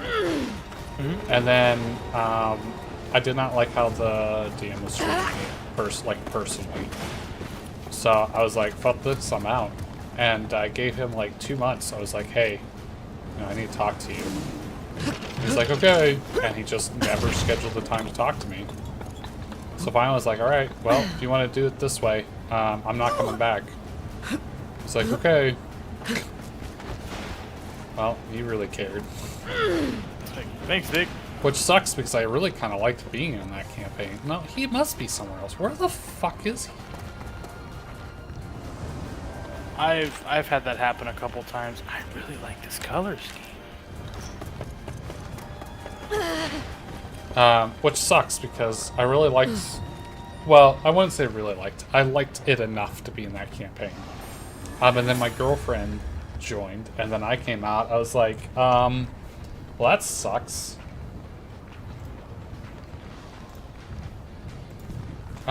So, like, she joined. I could play one session with her, and then I left. Oh yeah. I don't blame you though if he's treating you like trash. Yeah, I just wasn't respecting my time and my my availability and making snide comments after sessions. So I would make it. I'd have fun playing, And then he'd say something stupid that would just completely diffuse and deflate everything we just did. I didn't understand, like, what the fuck the point was. Like, if you're going to talk trash, do it to my face. Well, it wasn't even trash. It was just pure, like, disrespect. And, like, what I really didn't understand is, like, I felt like he had created the whole campaign just so I could play, because I said I've never played before and I've been wanting to for years, but I've never gotten a campaign. And then he just does this, and I was just vastly confused. I think he just stopped, you know, he got a problem with me personally or something, and that just carried over.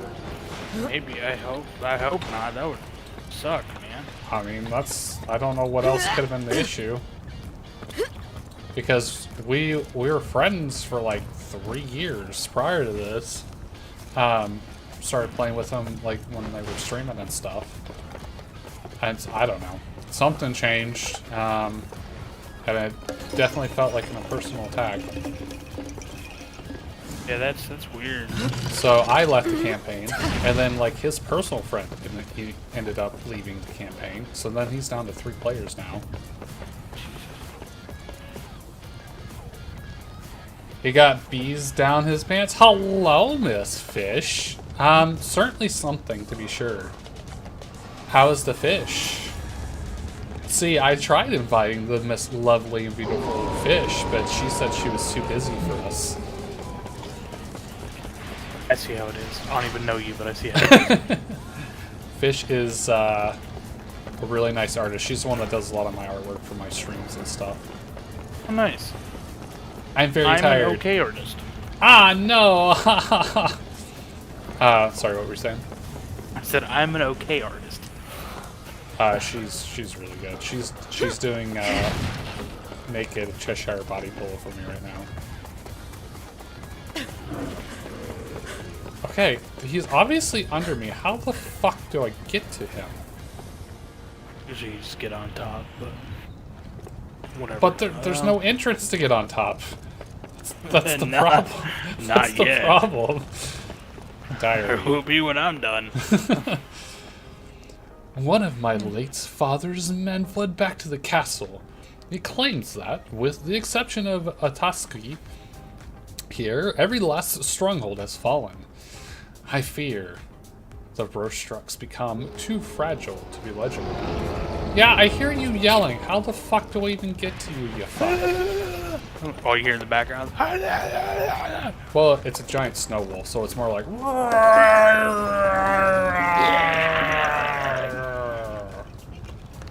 Meow. Fucker. It's definitely not meow fucker. Look, I'm trying. I don't know how much of an attempt of try that was. Tell you it's a snow wolf. Meow, fucker. I should probably go to bed because now I'd actually be able to get some sleep, but I don't want to go to bed yet. Oh, there he is. I mean, it's entirely up to you. I know people can only stand me for so long if they can stand me at all. Bro, I hang out with you like literally once a year all weekend. I'm not going to be tired of it. Like, literally, we have raved together for years. Dude, last year's raid was trash. I left. I didn't even go. I left. It was so bad. It's just I love. I'd never leave a fucking dance at con. I was like, fuck this shit, I'm out. I went back to the fucking 18+ dating game because that was the only thing worth doing. And I'm not really the biggest fan of that since oh, okay. I guess I just died.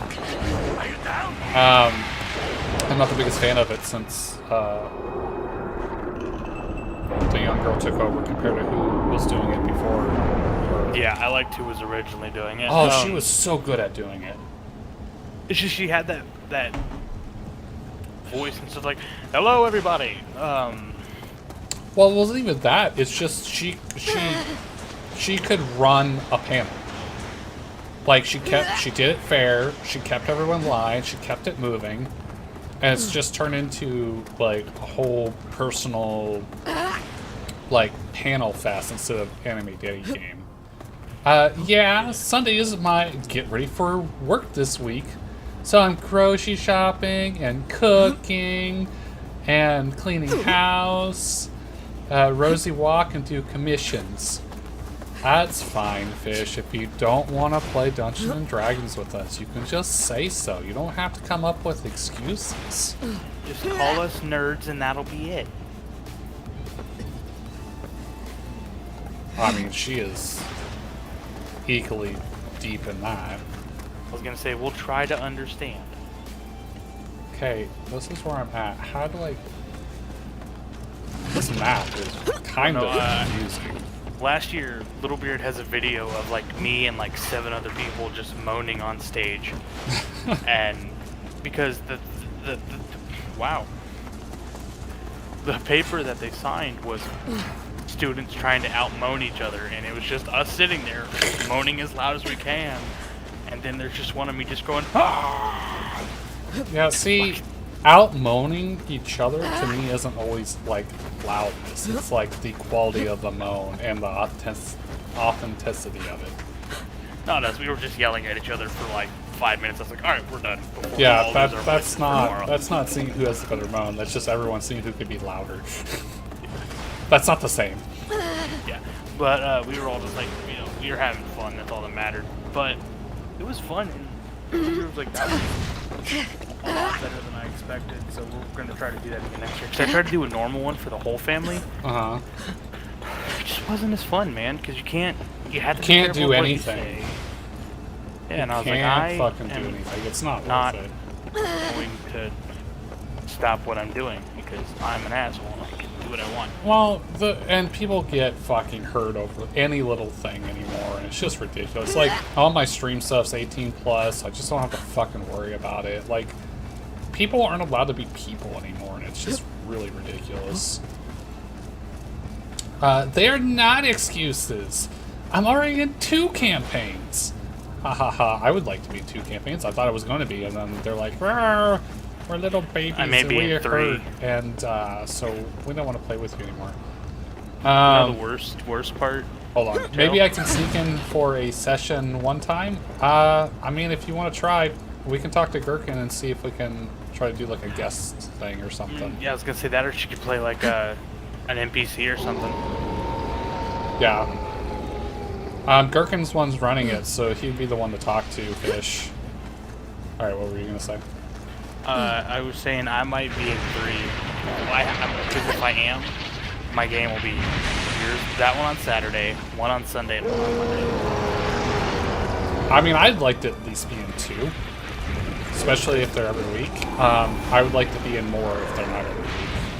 I would like to be. I'd like to play in at least 1 consistently every week, if not 2. Because I want to actually start playing. I've been waiting a long time to actually be able to play. I want to actually start playing. And like start playing, not just like little baby stuff. Like with the one on Monday, we're running a Call of Duty God module. Damn it! And it's oh shit! funny. I'm still alive. Oh fuck! Oh, we're gonna play. Don't die. So like, we're gonna play at 3 in the afternoon. I'm like, that's like 7 in the morning or 8 in the morning for me guys. Y'all are in Scotland. Look, you gotta be dedicated if you want to play. No, I am. It's just me and one other person who are Americans, and we're the ones that do voice acting. And it's just like, hey. If you want our efforts.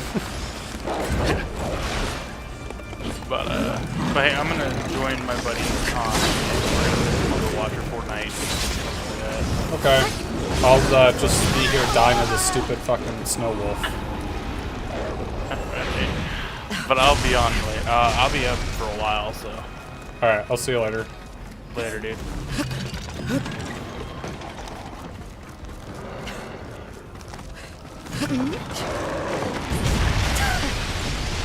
But yeah, Fish, if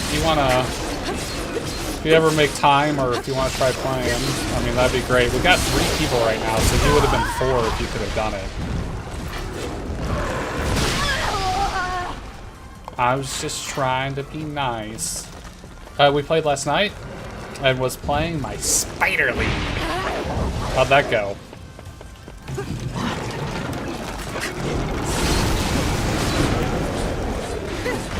Well, did I finally beat it? Nope, he's still taking damage. Okay.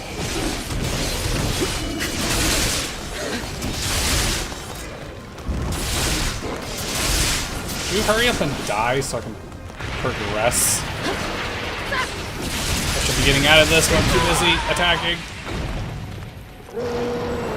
A step closer to laying my eggs in the guy. That sounds fucking creepy as fuck, fish.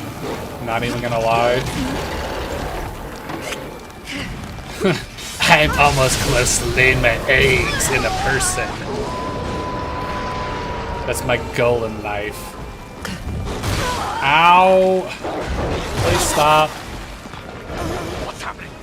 Answer me. Are you down? It just sucks because I'm close to fighting this thing. The amount of fucking quickness compared to your mobility is just stupid.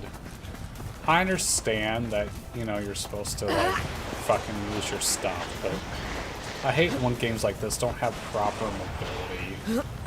I shouldn't have to rely on jumping on shit to get the fuck out of the way. I'm a spooner. It's part of my culture. Oh, that's just... It's kind of gross, to be honest. Well, you have fun laying your eggs in people. Stringent plume.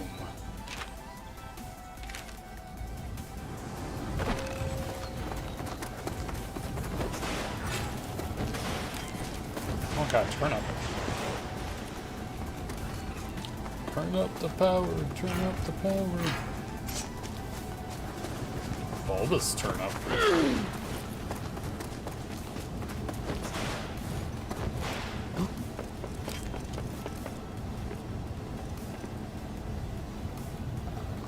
Well, okay then.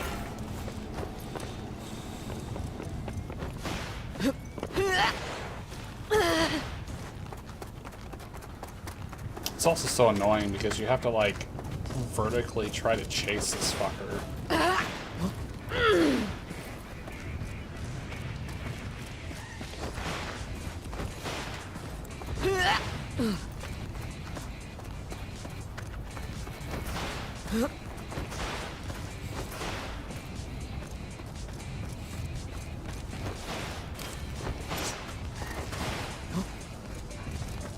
At least I have, like, pathing to it so I can try to figure out how to even get up here.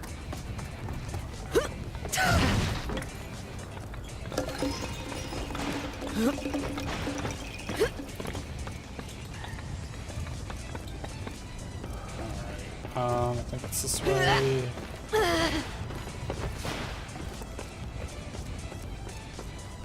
So how fish doing? Still been busy? Did you get your tattoo done?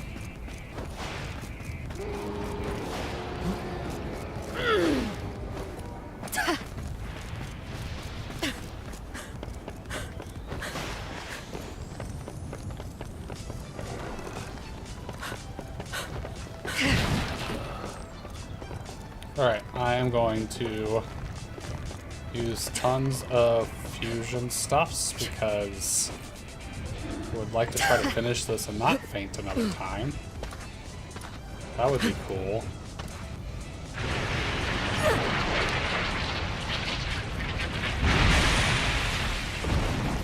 Oh, I don't have any stuff. That's great. That's fine. Oh, okay. That just gonna immediately kill me now. Cool. God damn it. What's happening? Answer me. Are you down? That dash is just ridiculous.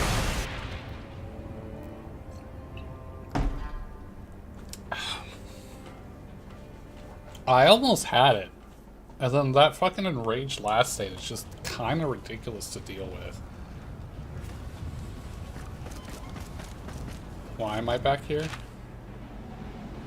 How do I activate the quest again? Hello? Not the Death Stalker pack leader. Did I not?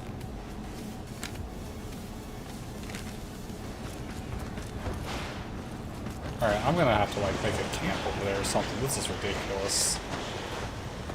This run is just dumb.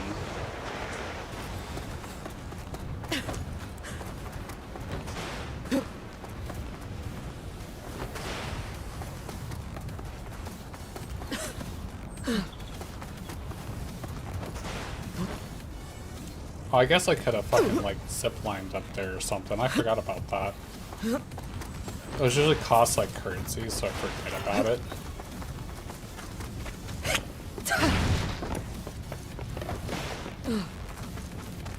I definitely want just like a camp over here though, so I can just fast travel over this bullshit.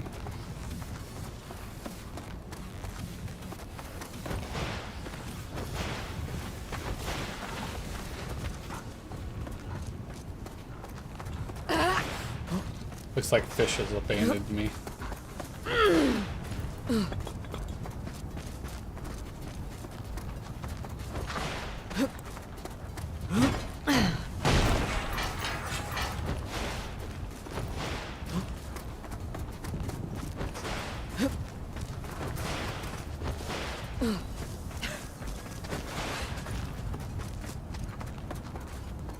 Alright, are you still down here? Yes, you are. Okay.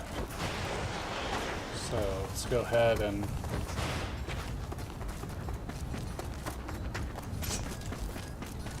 I want to put it like in here. This probably wouldn't be a bad spot.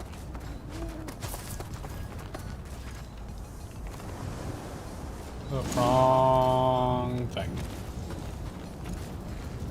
There we go. Much better.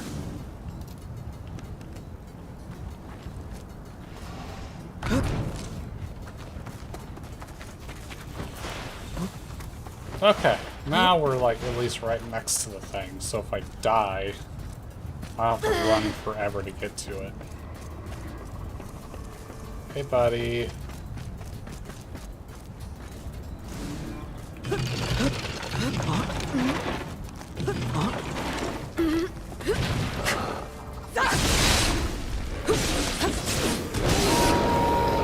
What's going on? Is it the wolf? I'm on my way. What do you even mean, is it the wolf? I'm pretty sure you already know it's the fucking wolf. The wolves are fast, and their claws and teeth are razor sharp. Well, didn't mean to do that, but okay. Yep, sure. Fuck all of that up. I'm definitely gonna have to save room to make the spring bullets, because that's really probably the only way to dodge some of this bullshit.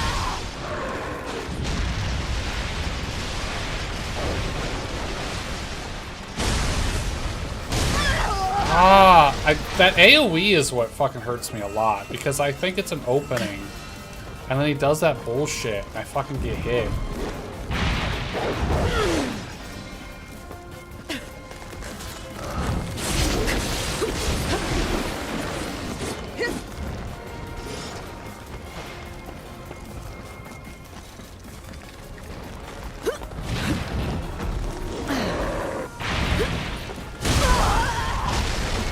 And then like that shit, looks like he's going a different way, and then I still get hit anyways.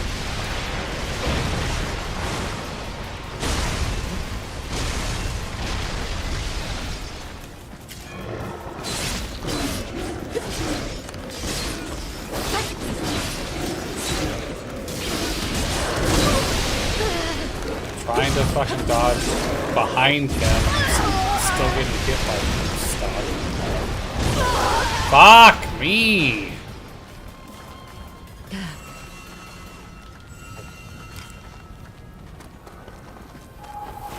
Alright, I've got a little bit of stuff. It's really annoying when I hit the slide button on that and just nothing happens. It's probably saying I'm doing it too late, but come on. Oh, I hate that attack! I think it's a pause swipe, and then it's a fucking AoE monstrous bullshit.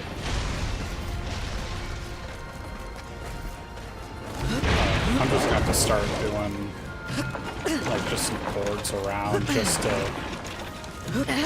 have them.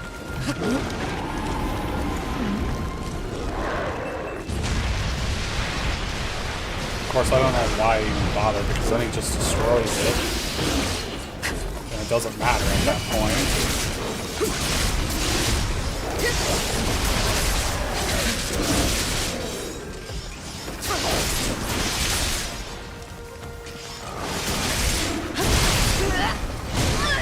Ugh!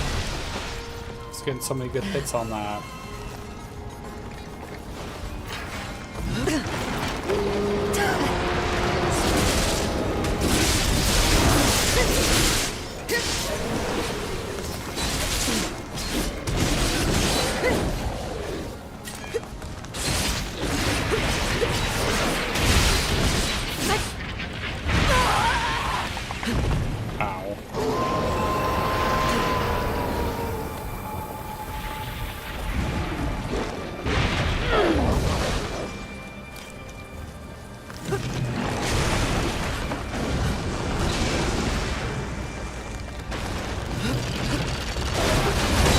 Okay, yeah, don't finish building that, that's fine.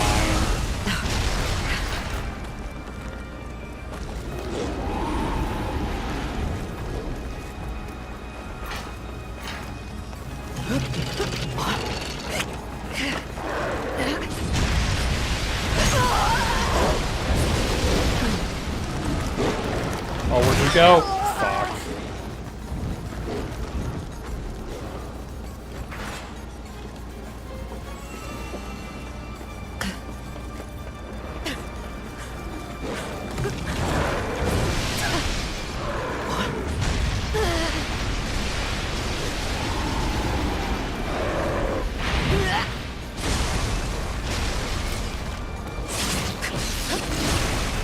No, no, no, no, no, no, no! No! Ooh!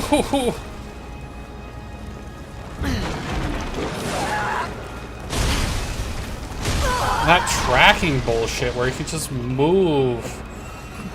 He's got his own fucking lock-on bullshit. So annoying when fucking bad guys can do that.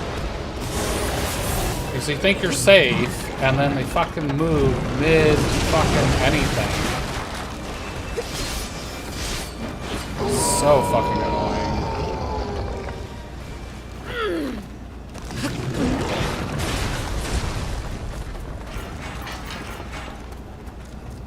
Oh, he moved. Okay.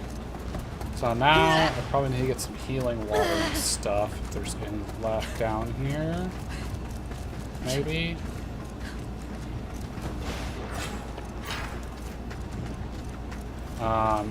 And I need to go ahead and put up a zip line.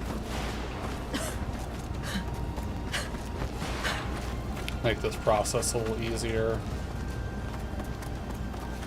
I don't want to do the water until I probably have died once at least, so it's not too much of a waste.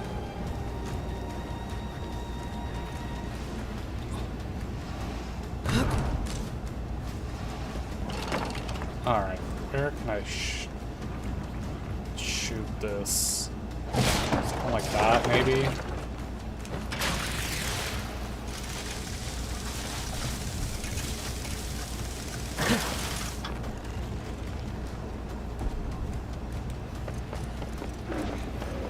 Is that gonna be good enough? Yeah, looks like it's gonna be good enough. I think there might be some... Oh, this is too high, I think, for the healing water spot. I think I can just jump. Is it a different spot?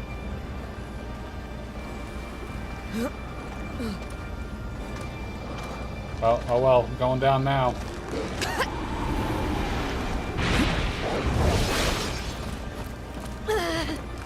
Can I sprint, please? Thank you.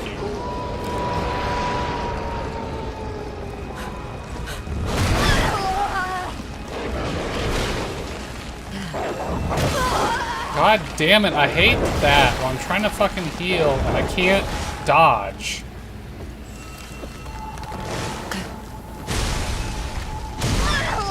Oh, fucking bullshit.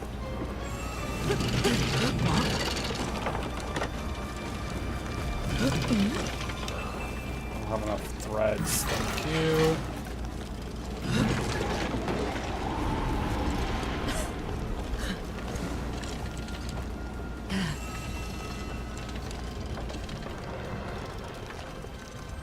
I wonder if a fire lantern would matter.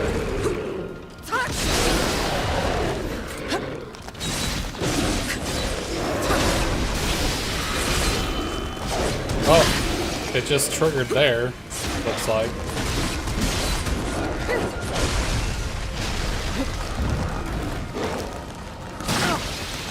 Fucking... No, thank you. Ooh, I need to be able to jump on you real quick. Thank you.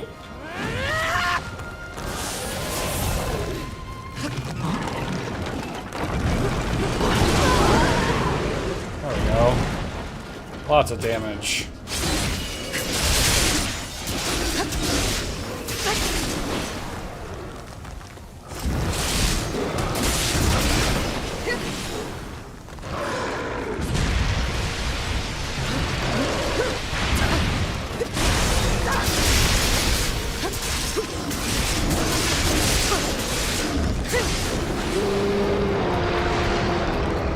That's not great.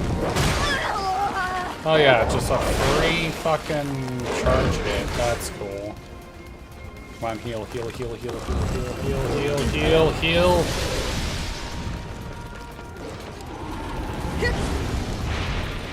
So is that lantern thing only a one-time? Oh, okay. Glad that bulwark did its job.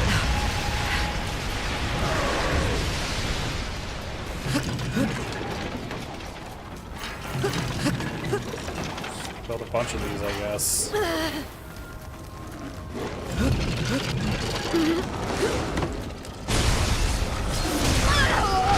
Okay, I jumped off of that. Did not do the jumping off attack for whatever reason. Oh, this is crazy. Also, what happened to my lanterns?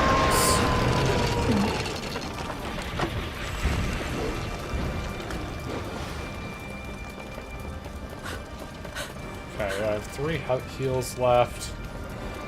I could try to jump on him, so here we go with that.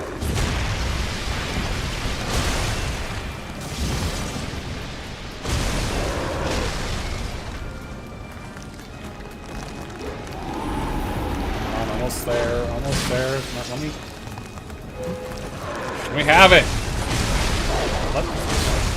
Where are you fucking, like, rolling here?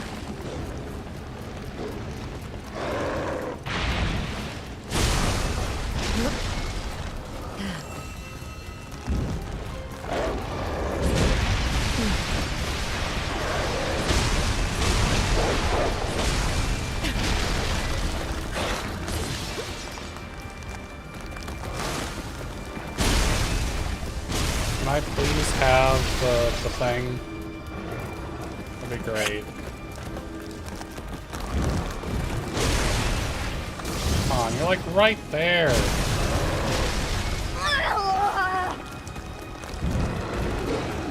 Why did I get hurt?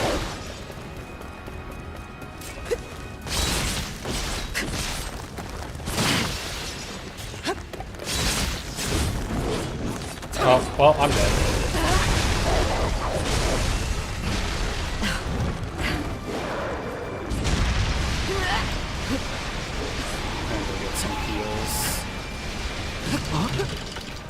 Great. I did that wrong anyways. I need heals. I need heals. I need heals.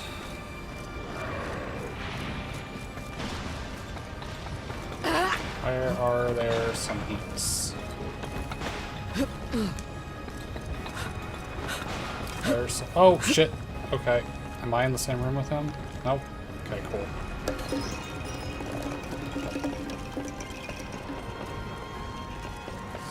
ahead and jump back out here. Pretty sure there's some heals up here somewhere.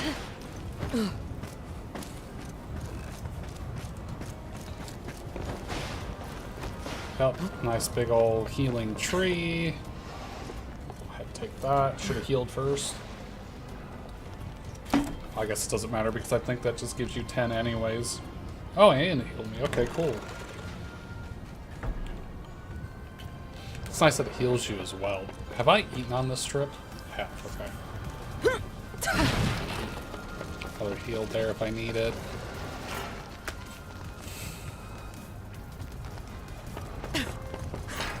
Alright, let's get back down to this.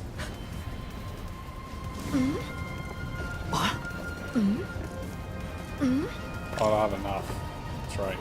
I grabbed water, but not threads.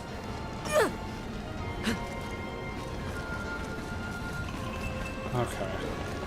Here we go.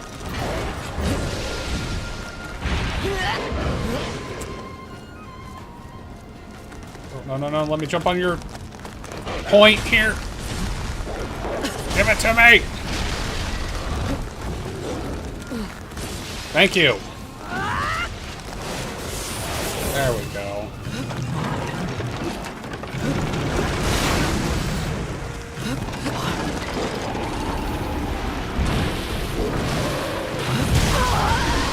Ow. That didn't feel good.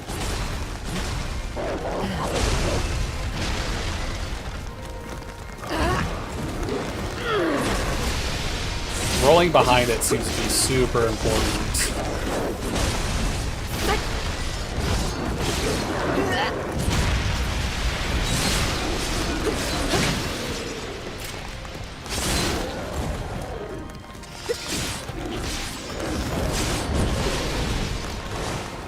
Oh!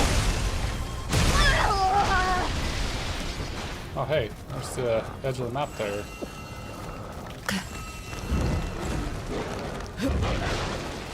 Don't know what I just jumped over, but okay.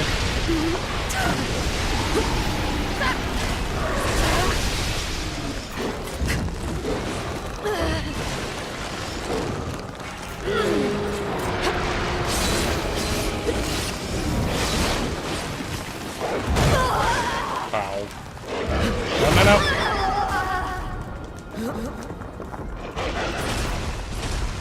Please don't kill me!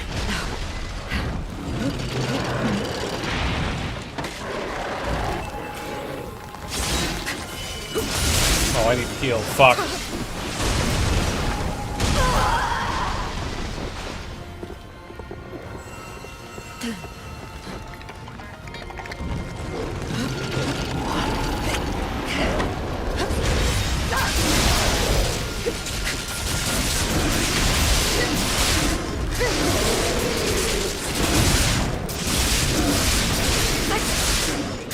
I should be using Kurkuris, but I don't care. I'm just going to try to do as much unleash damage as I can.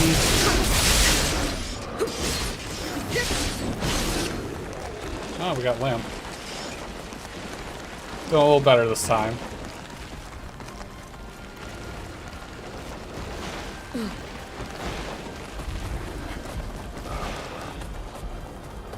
Are we fighting out here? Oh no, you're going to like the roof.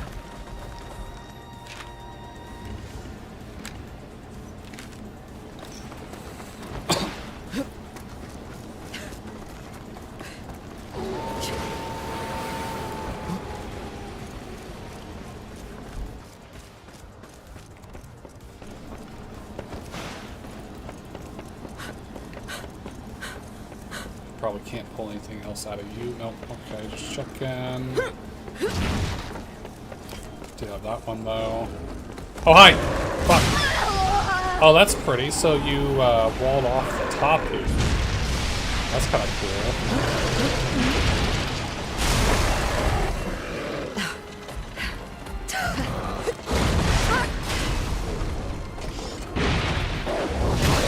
Oh, whatever. I dashed this side to get away from that. I mean, having a lock-on I'm kind of used to because of different systems, but just being able to move in mid, like, air or transition with no penalty at all is just absolute nonsense.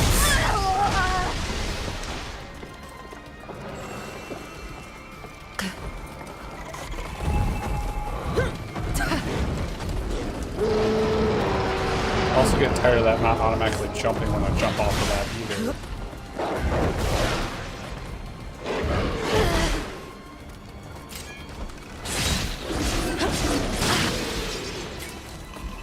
Don't really feel like that should hit me, but okay, whatever. Fuck me!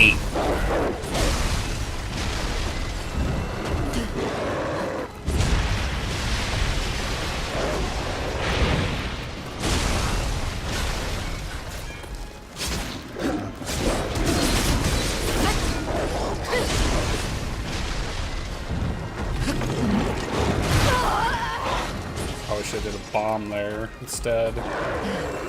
Oh, fuck.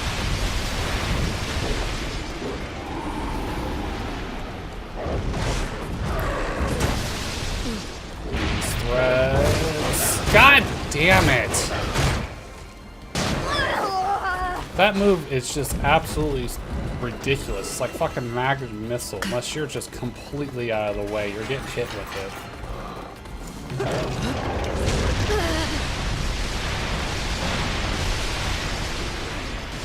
Alright. See if I can just calm down a little bit, regroup, figure this out.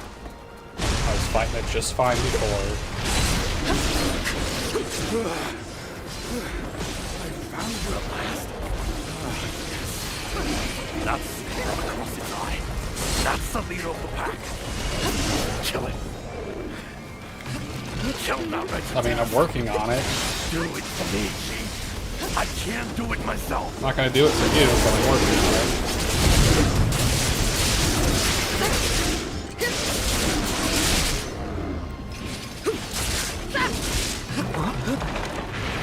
That fucked up.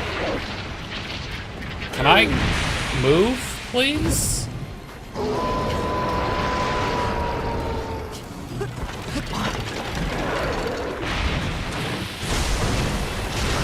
That's not gonna hit. Oh, it did hit. Cool.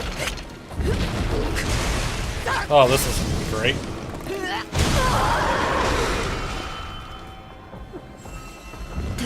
So I wonder if that saves me from like an elemental death or something? I'm not entirely sure what exactly that does. I know it does something for me. I'm not 100% sure what. Please stop that animation. God, this wolf is so pretty.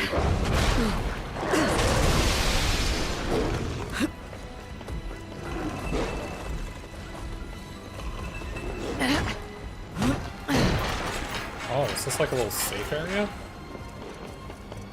That's kind of nice. Oh, hi.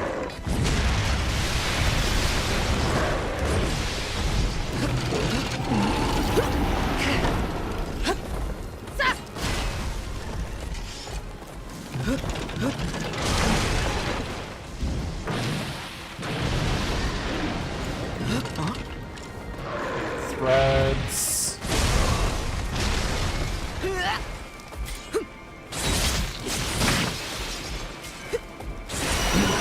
Yes! That was a fight. I think this is the one that actually feels like more of a difficult monster because of the mechanics. Probably because I'm way low level on my armor too. I'm still running giant pig armor.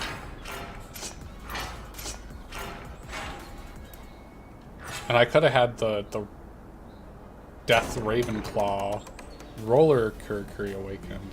What is that?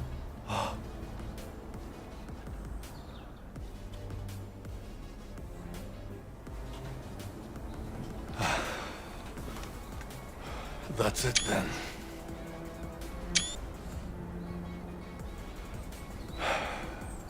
Stirred up some memories I'd sooner forget.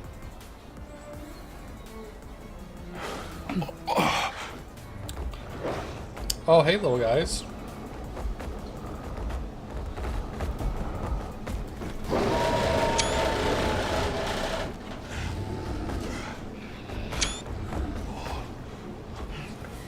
Mazina. That bird definitely seems to be important.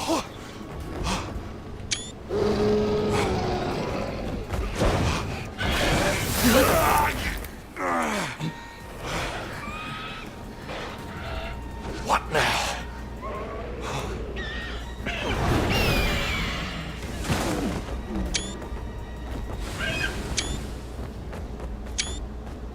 Now, I don't want to mess with this thing. Oh, it's like sucking the life out of him.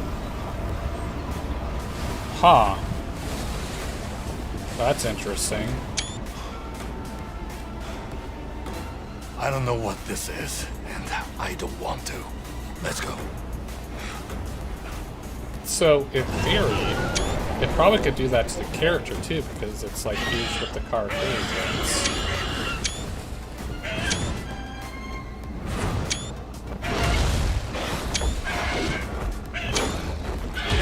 Oh, it's swatting at him with the wings, like arms. That's gonna be a nasty thing. Is that gonna be like equivalent to an elder dragon?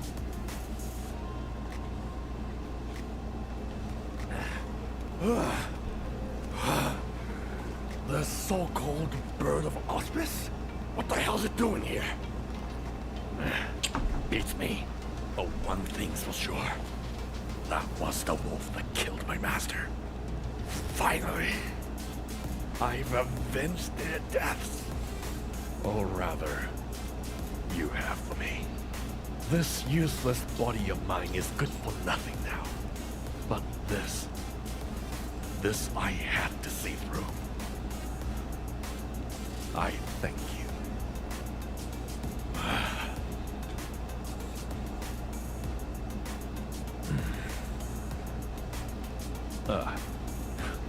Sorry. I was remembering those who were lost. This is no place to linger. We should get back to Minato. No problem. Let's go back. Then let's go. The sensei will be getting impatient. Oh, and this was...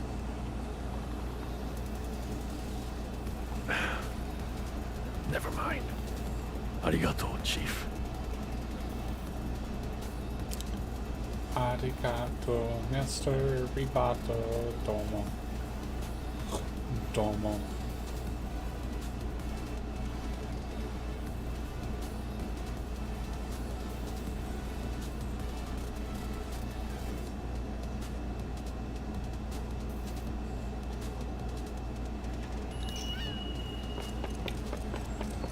Yeah.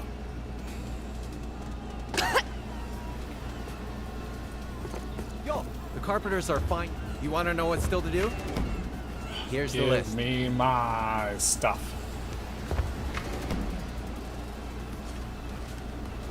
Alright, what else do I want? Assist on 2 hunts. Sure. Purchase 10 items with what money? 10 creatures.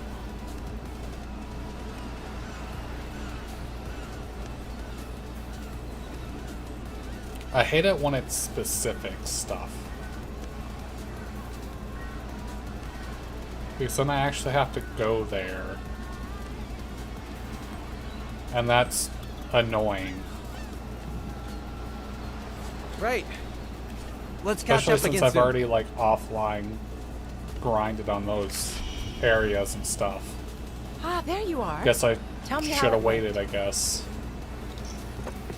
Alright, oh, new armor to be forged. I need to buy stuff from the store.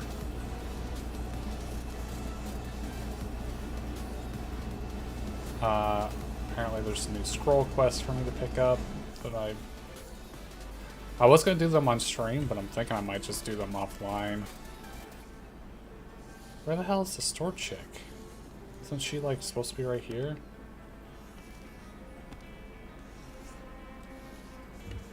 How am I supposed to buy stuff from the store if there's no person to buy from the store?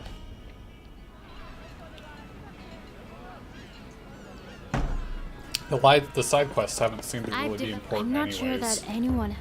Have a think about which of my little ones you're most interested in. Oh, that's a helm. Death Stalker Claw.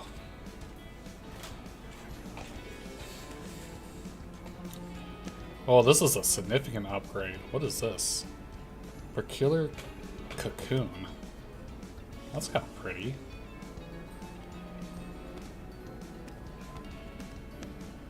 Freezing resilience.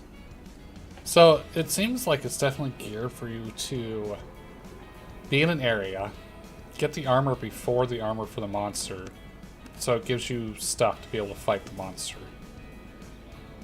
Like, this is just stuff, the Peculiar Cocoon and the Lightstone, that's just materials that I grabbed off the ground.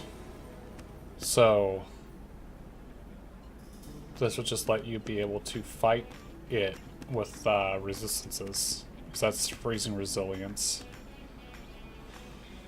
Side Stopper and Sprint Master. Enables stamina recovery even when sprinting. Oh, that would be super nice. It looks like I'm gonna have to fight that thing again because this has got some nice shit on it. What is this one? Spore Tail Hut. Oh yeah, I wasn't too... I've been trying to get all the materials to be able to make at least one piece of the armors. But when I got to this one, I was like, I'm tired. I don't feel like fighting these things right now, so I just didn't. What do I have for my helm? So, has Nostrum Water. Enables healing water to additionally cure ailments. So it's my helm that's giving me that. So if I do this, I don't want to replace the helm because that's the one that's giving me that status. And I don't know how to get Simon Ian Organ Gem. Deathstalker Pelt's probably just fighting me out some more. So at some point I'm probably going to want to upgrade to this wolf armor because it's a ways down for the armor that I'm currently wearing. Whew, I think... Which one are we talking about? So have I unlocked anything new on my Path of Sword stuff? Critical Burst Fury.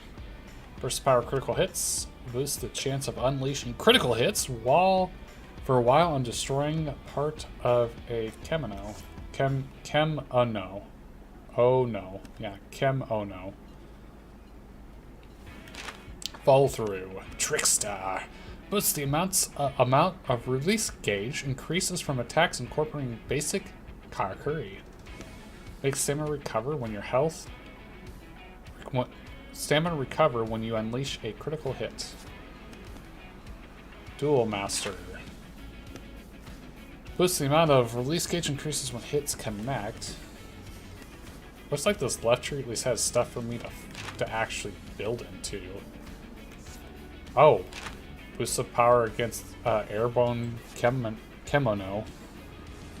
So you can like start building sets to fight like the monster that you want to try to farm from its own parts, looks like. Which is usually typical of a kind of Monster Hunter-esque game.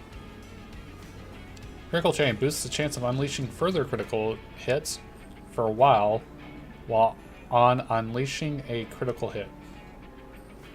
Boosts attacks for a while, destroying part of a Chemono.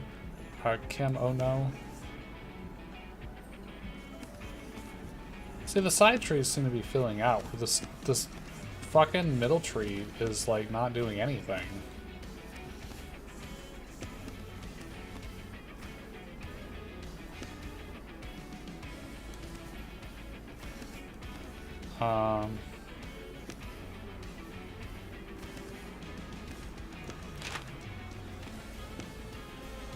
Boost attack while suffering ailments. Like, there's not just really a tree that I would want to have. Covers Karakuri Coordination Remedy. Recovers health when an attack incorporating basic Karakuri connects. +2. I mean, that sounds nice and dandy, but it doesn't sound like it's really that great. Like, a lot of this stuff is so conditional that, like, I really have no interest in even going down a lot of these trees because there's no just, like, general stuff I can do. Makes all parts of Kemino easier to destroy. I do want that one. Occasionally stops Karakuri thread consumption when congregate. Oh, that would be nice too. I don't have enough mirror stones. And I'd have to backtrack. How much is it to restore? Cost 50 gold. So 50, 100, 150. How much would it cost to just make a new sword? 100. Just make a new sword.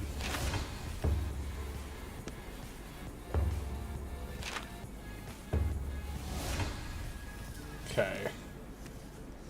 So, I could get speed swaddle, or I could get manifestation release. Greatly boost attack at the expense of accelerated release. Depletion, gauge depletion. Don't like that. But hopefully I'll be getting rid of that. Once I get down to here. Destruction art. I definitely want that destruction art for sure. And here I thought I was going to bed. Oh, hi, Gherkin. Saw you in Discord, had to hop in. I mean, no one's stopping you from going to bed. Nah, it's fine. I don't have to wake up early for anything. Okay, I think everyone's planning on, well, except for maybe Cheshire, getting in like an hour ahead tomorrow so we can coordinate, figure out what's going on and all that stuff. Yeah, I got most of what we're gonna be doing kind of in my head, so I'm gonna wake up early and write a lot of it down. Okay. It's gonna be a lot of it's gonna be the whose line is it anyway D&D session. Everything is made up and the points don't matter because we're using milestone. So I'll try to start working on building OBS scenes either after I get done streaming or tomorrow. The only thing I'm just unsure about is how we're going to do cameras. Are we just going to do Discord, or is there something else that we can sync cameras up? I just hate Discord because, like, if something happens and all the arrangements get messed up, and that's rather annoying. Yeah. Yeah. I don't know if there's a way to, like, sync our cameras into, like, a URL. That way everyone has their individual link to their camera or something. The website I know for that is OBS Ninja. Okay. We can try to set that up, or we can try to find something else, you know, if we wanted to try and set things up before stream tomorrow. Hold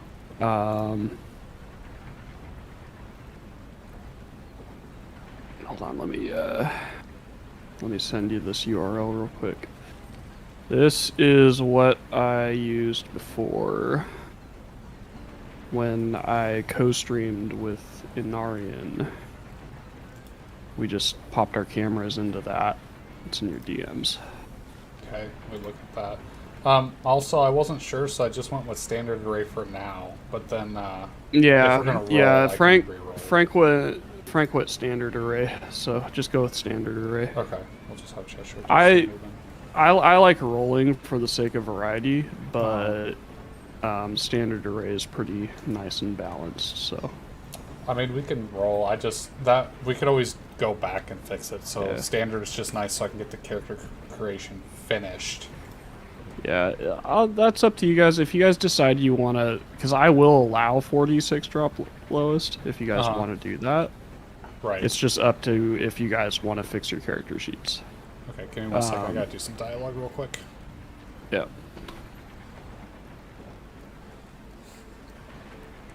I must say, I'm glad to see you both back safe. Did you successfully dispatch the Rasetsu? Well, we nearly came unstuck, but luckily we had some help from on high. Not that I was any use in the battle. Anyway, Chief, don't keep the lady waiting. Ah, arigato. I realize this was a matter of retribution for you, Ujishige. But nevertheless, a life is a life. I take full responsibility. And this specimen will not go to waste. I will need time to carry out tests, however. I won't be able to tell you anything before morning.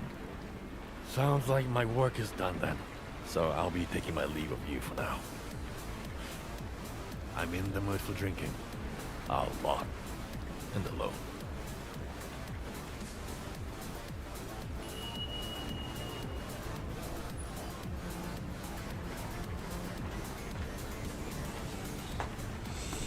Rest at your home. Guess it's nap time. Okay, what were you saying? I see Fortress talking about, or yeah, Fish talking about something about. Looks like it was an hour ago, but looks like she was saying something about sneaking in for a session one time. So I sent her a message to see if she would be available on her Sunday to see if she'd be able to play. She said she was busy, but she would maybe see about trying to sneak in for a session at some point. Oh yeah, just like a guest appearance or something like that. Yeah, it's because it doesn't sound like she has the availability to commit to the campaign. Yeah. I was working hard to try to get another person, but just finding one is already kind of an accomplishment in itself. Yeah, well, that one extra person's really all we need. So if we don't get anybody else, that's fine. Yeah, 3 players is nice and cozy. So I personally know Frankensaus, and he is working on trying to be doing voice work and stuff. So I think he'd be really good in the campaign. That sounds really fun. And I talked to him about the debacle that we had on Wednesday, and he was like, yeah, no, that's fine. I have no problem. Like, if I do something stupid, I have no problem, you know, having ramifications from that. Yeah. It's really unfortunate that we didn't have people's playstyles meshing well with that game, because the session itself was actually really good. I thought it was great. I loved it. It was fantastic. I really love the way that Fresh runs his campaign. He's very creative. It doesn't feel like a cardboard cutout campaign. He like puts a lot of love into it. So I thought it was fine. I loved Bonkthar, whatever the halfling. He was funny. I really liked him. Banthar. Thought we were gonna Banthar. I thought we were gonna get a pet. Banthar or whatever. Yeah, I think it was Banthar. I thought we were gonna get a pet halfling.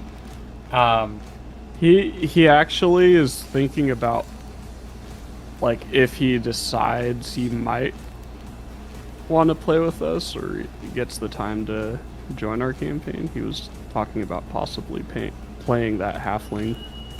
Oh, I would love that. If he, I told him about how it's a campaign where people die off, and that's how it starts. And he was like, "Oh, so if I manage to kill this halfling off in my campaign, I could bring him over to yours." I've made some progress with my research. Well, and there's no reason why you couldn't play in both campaigns anyways, since it was supposed to be an NPC character. I don't have a problem. Like, I didn't have a problem with Fresh. Actually, I didn't really have a problem with any of these. Now, the other guys didn't seem super, like, involved or, like, interested with us being there. But I had fun with the session.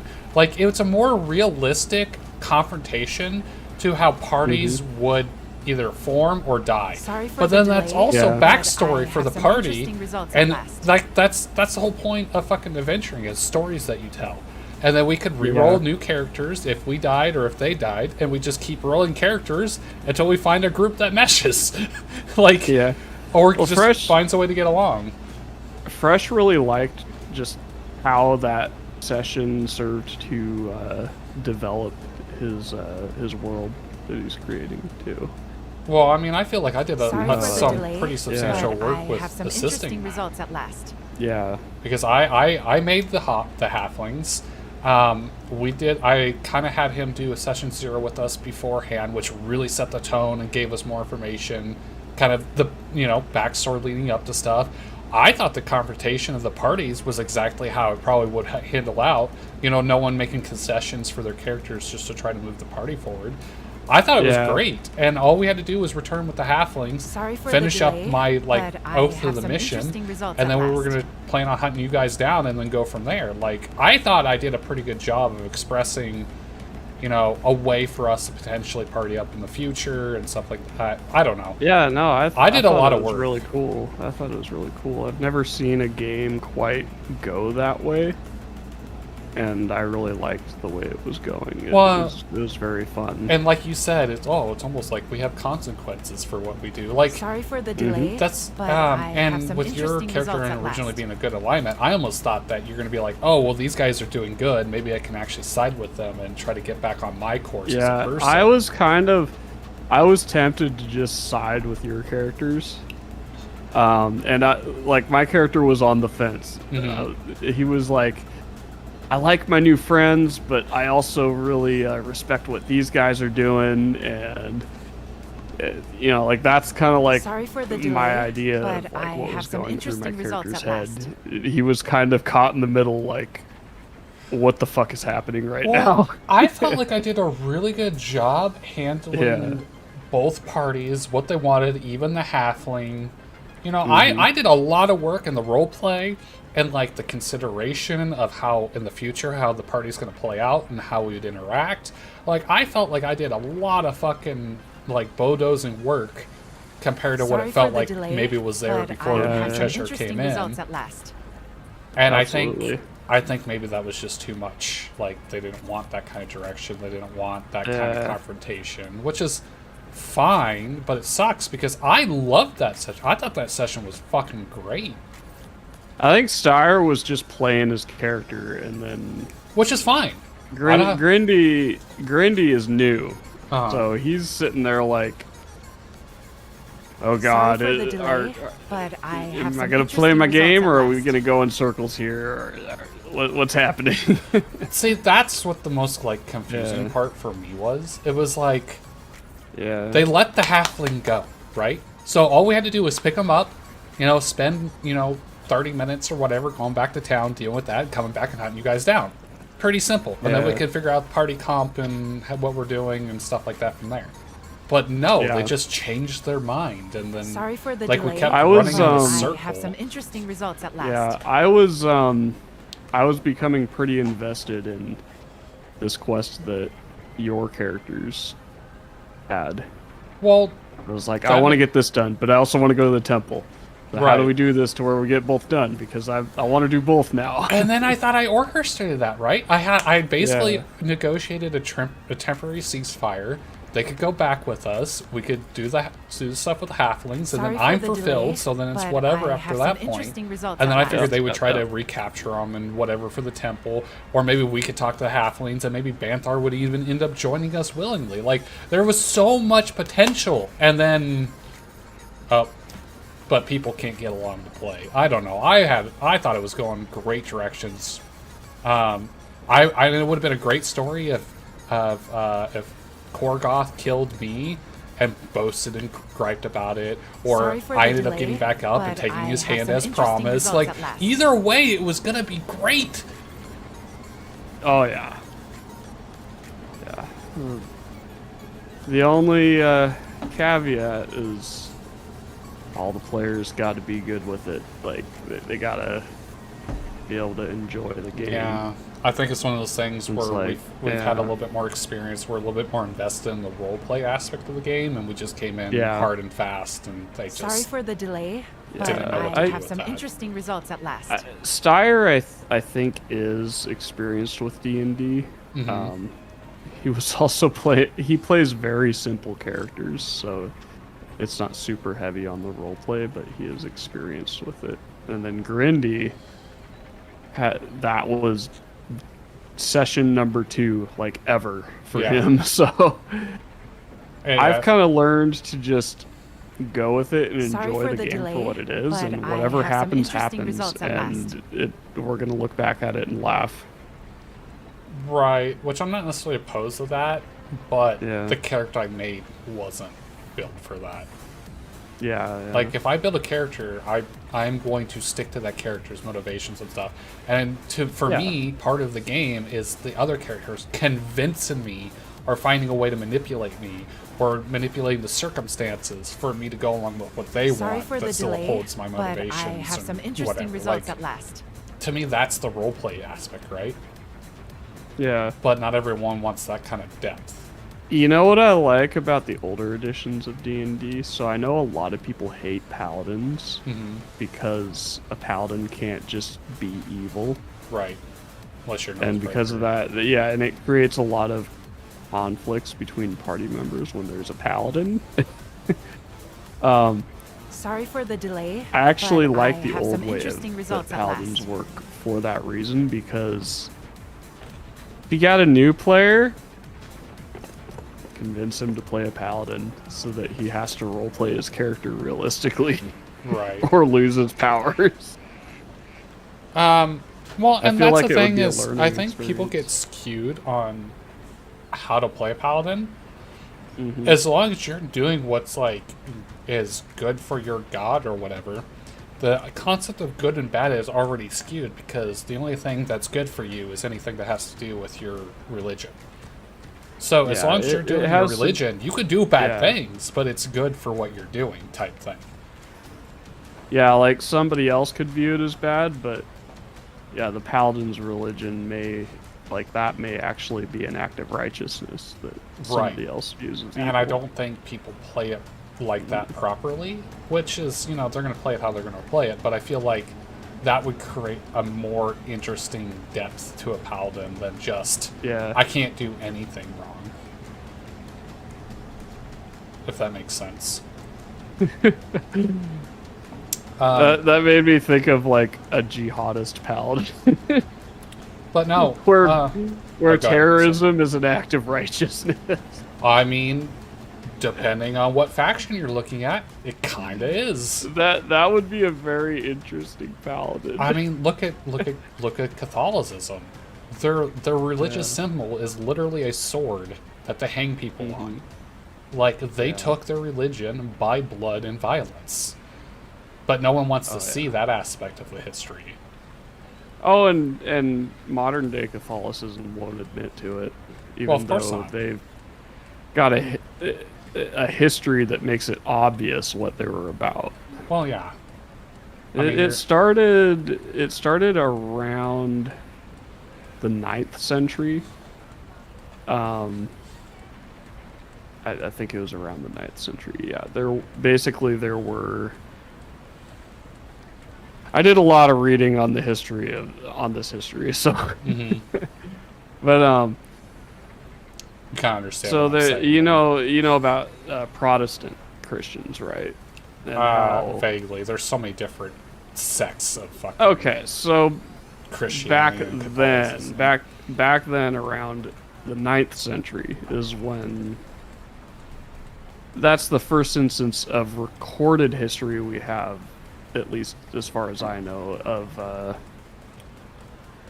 of these Reformed Christians who were Protestant and they were teaching a doctrine that was, well, for lack of a better term, different than what the Catholic Church taught. And that went on long enough to where the Catholic Church didn't like that. And the Pope really didn't like that. Yeah. And basically, one of the popes, I don't remember which pope it is. There's too many of them for me to keep track of. But he was like, this needs to be exterminated. Like, we need to wipe this out. This is bad. And then that's where the whole concept of the Crusades started. And then that evolved into the Inquisition. And the Catholic Church has been... this whole thing started like 1,000 years ago, and the Catholic Church has had an acting Inquisition ever since then. Even today, the Inquisition is still around. Right. It doesn't do necessarily what they were doing back then because they can't get away with it. But the Inquisition, fun fact, it still exists. Right. Yeah, I just and it's funny how they want to say like their religion is the end all be all, but then there's so much appropriation from other religions prior, especially paganism and stuff. So they literally just, in some cases, copyrighted, just straight up copy and pasted, changed the context maybe slightly, but then made it like they're absolute heathens and like they're the worst thing in the world, and it's like you literally took their history and their lore and their mythos and confiscated it and then used it and for yourselves. In most cases modified it. I will say one exception is Easter. That is actually, Easter is not from paganism. Some people have speculated that it is, but it's not. It's entirely a Christian concept. I said like appropriated from all kinds of religions, just heavily on paganism. Yeah, well that's what they've been known to do, is compromise in such a way as to convert pagans. They compromised by killing the ones that didn't want to convert. Yeah, that too. I mean, I don't mean to laugh, but that's like what they did. If you didn't agree, they would just. That's why the Crusades were a big thing. Those were just religious sanctioned murder missions. Yep. And the Catholic Church today wants to say that, oh no, that's not what the Crusades and the Inquisition were about. There were just a lot of bad people in our church. And I'm like, oh really? So you have a doctrine that the church is infallible, and yet you have countless bishops throughout history and various other religious leaders in the Catholic Church doing exactly what you're saying that it wasn't about. Going around and killing people and burning them at the stake when they won't convert or recant their beliefs. You're not supposed to know anything about that. There's even written history about a pope approving of a massacre that happened in France. You are the devil just trying to mislead people. Yeah, no, it's ridiculous. But yeah, so I'm excited for tomorrow. I think Freaking Sauce is going to be a good addition to it. I would have no problem with Fresh joining in. I didn't have a problem with that at all. I think he had. I think he even had fun in that session, whether his other players did or didn't. Oh, he loved it. He was just worried that Steyer and Grindy were not enjoying it. He's like me. I want everybody to enjoy the game. I don't want people to have a bad time. Well, no, I'd be fine with him joining if he's available. Does he have like a schedule conflict or something?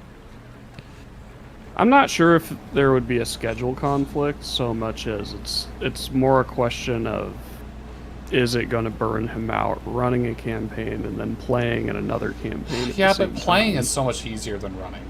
Yeah, and he started out as a DM. I'm not sure. And he can learn like different styles by being a player, because then he can see how you interact with stuff and see what he likes and doesn't like as a player, and then he can modify or adjust that for his game. He can get what I never got because nobody fucking let me be a player. I always end up being the DM. Oh, do you? Yeah, Well, if I go back to work, if I get reasonable times, so I have contract here this year. If they get it to where we only work 5 days and give us a little bit more worker protections, eventually, since Cheshire doesn't seem to ever be doing her shit, eventually I would like to DM. That would be cool. Just time restraints is, with my job, it's so volatile. But if we can get stronger protections on this new contract, I might be heavily looking at trying to set something up. Yeah, that'd be cool. I'll send Fresh a message then saying I'd be like down for him. Just let him know like he's welcome to join us if he ever wants to. I think I left that server because I was really only in there to play, and after what happened, I didn't think the other people would really. I don't really want to interact with them after that. I have to try to find Is there any other servers that you're in? Because I had deleted the message I sent to him. Hold so on a second. I can or send me his like friend I ID or can. something. I can just do this. Hold on. Do. Because I would give us 4 players, and if he was fine with what happened, and he's cool with if you play an evil character, you're going to get repercussions. Have a backup character, then I would love for him to come in. Yeah. And I had fun with him, like with the fucking Banthar. Man, he made Banthar a fucking character. I loved that character. Yeah.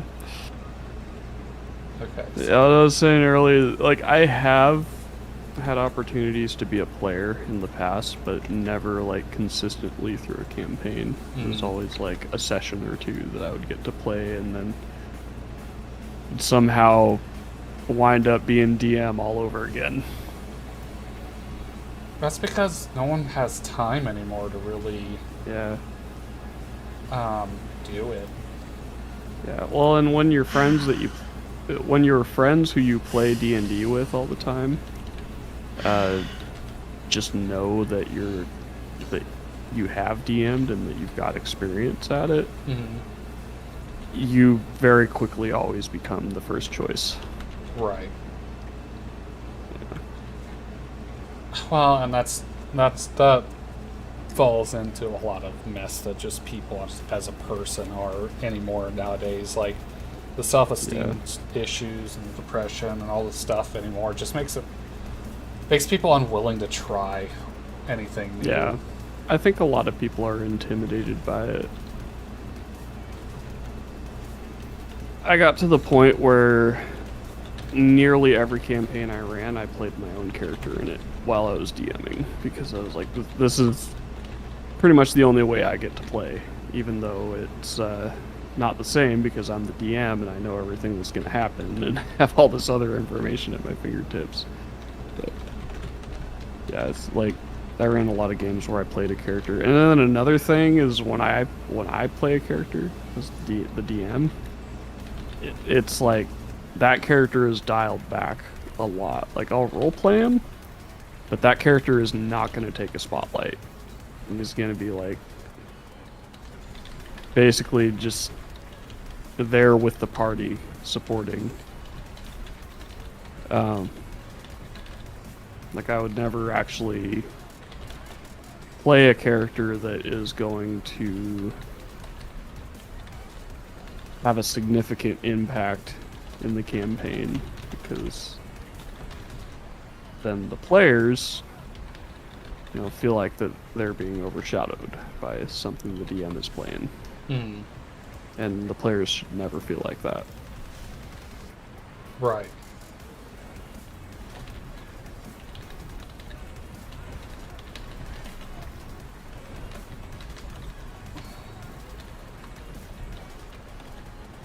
Good news is next week I'm off overtime. I'm gonna have more free time. Yeah. I want to start streaming again. I don't feel as comfortable like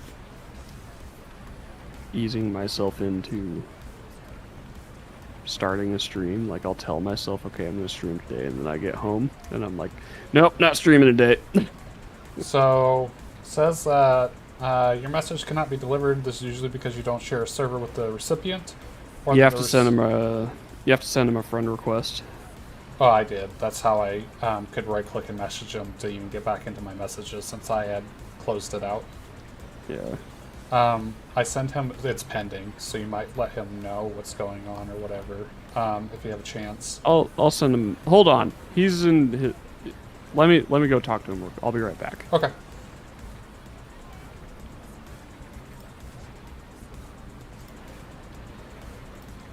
Alright. I can go back to playing the game then. Sorry for the delay, but... Sorry to keep you on tenterhooks, but I finished my examination of the Rasetsu now. As I'd predicted, a paltry amount of celestial thread remains in the Deathstalker's system. Far less than I would normally expect to see. It must have been struggling to absorb thread for quite some time. which probably explains its appearance on the Spirit Isle. It was trying to satisfy its hunger. But why there? It's hardly the easiest place to get to. Why not head for the canyon first? Yes, we can only conclude there must be some reason why it chose the island. The question is, what reason? Perhaps it was routed by a stronger kimono, for example? Bakara. There's no other kimono that could have threatened that thing. Well, nevertheless, it's clear that this Rasetsu was fighting for its life, searching desperately for celestial thread, which should ordinarily be abundant in these parts. Just as humans have fought over land and resources since the dawn of time, kimono try to gain supremacy over those around them in order to survive.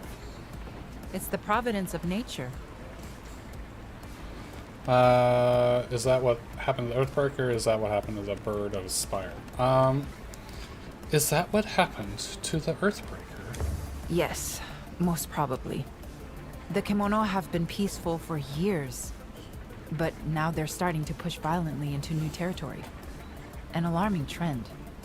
So, it won't stop with a wolf and the bear? Other kimono will follow, you mean?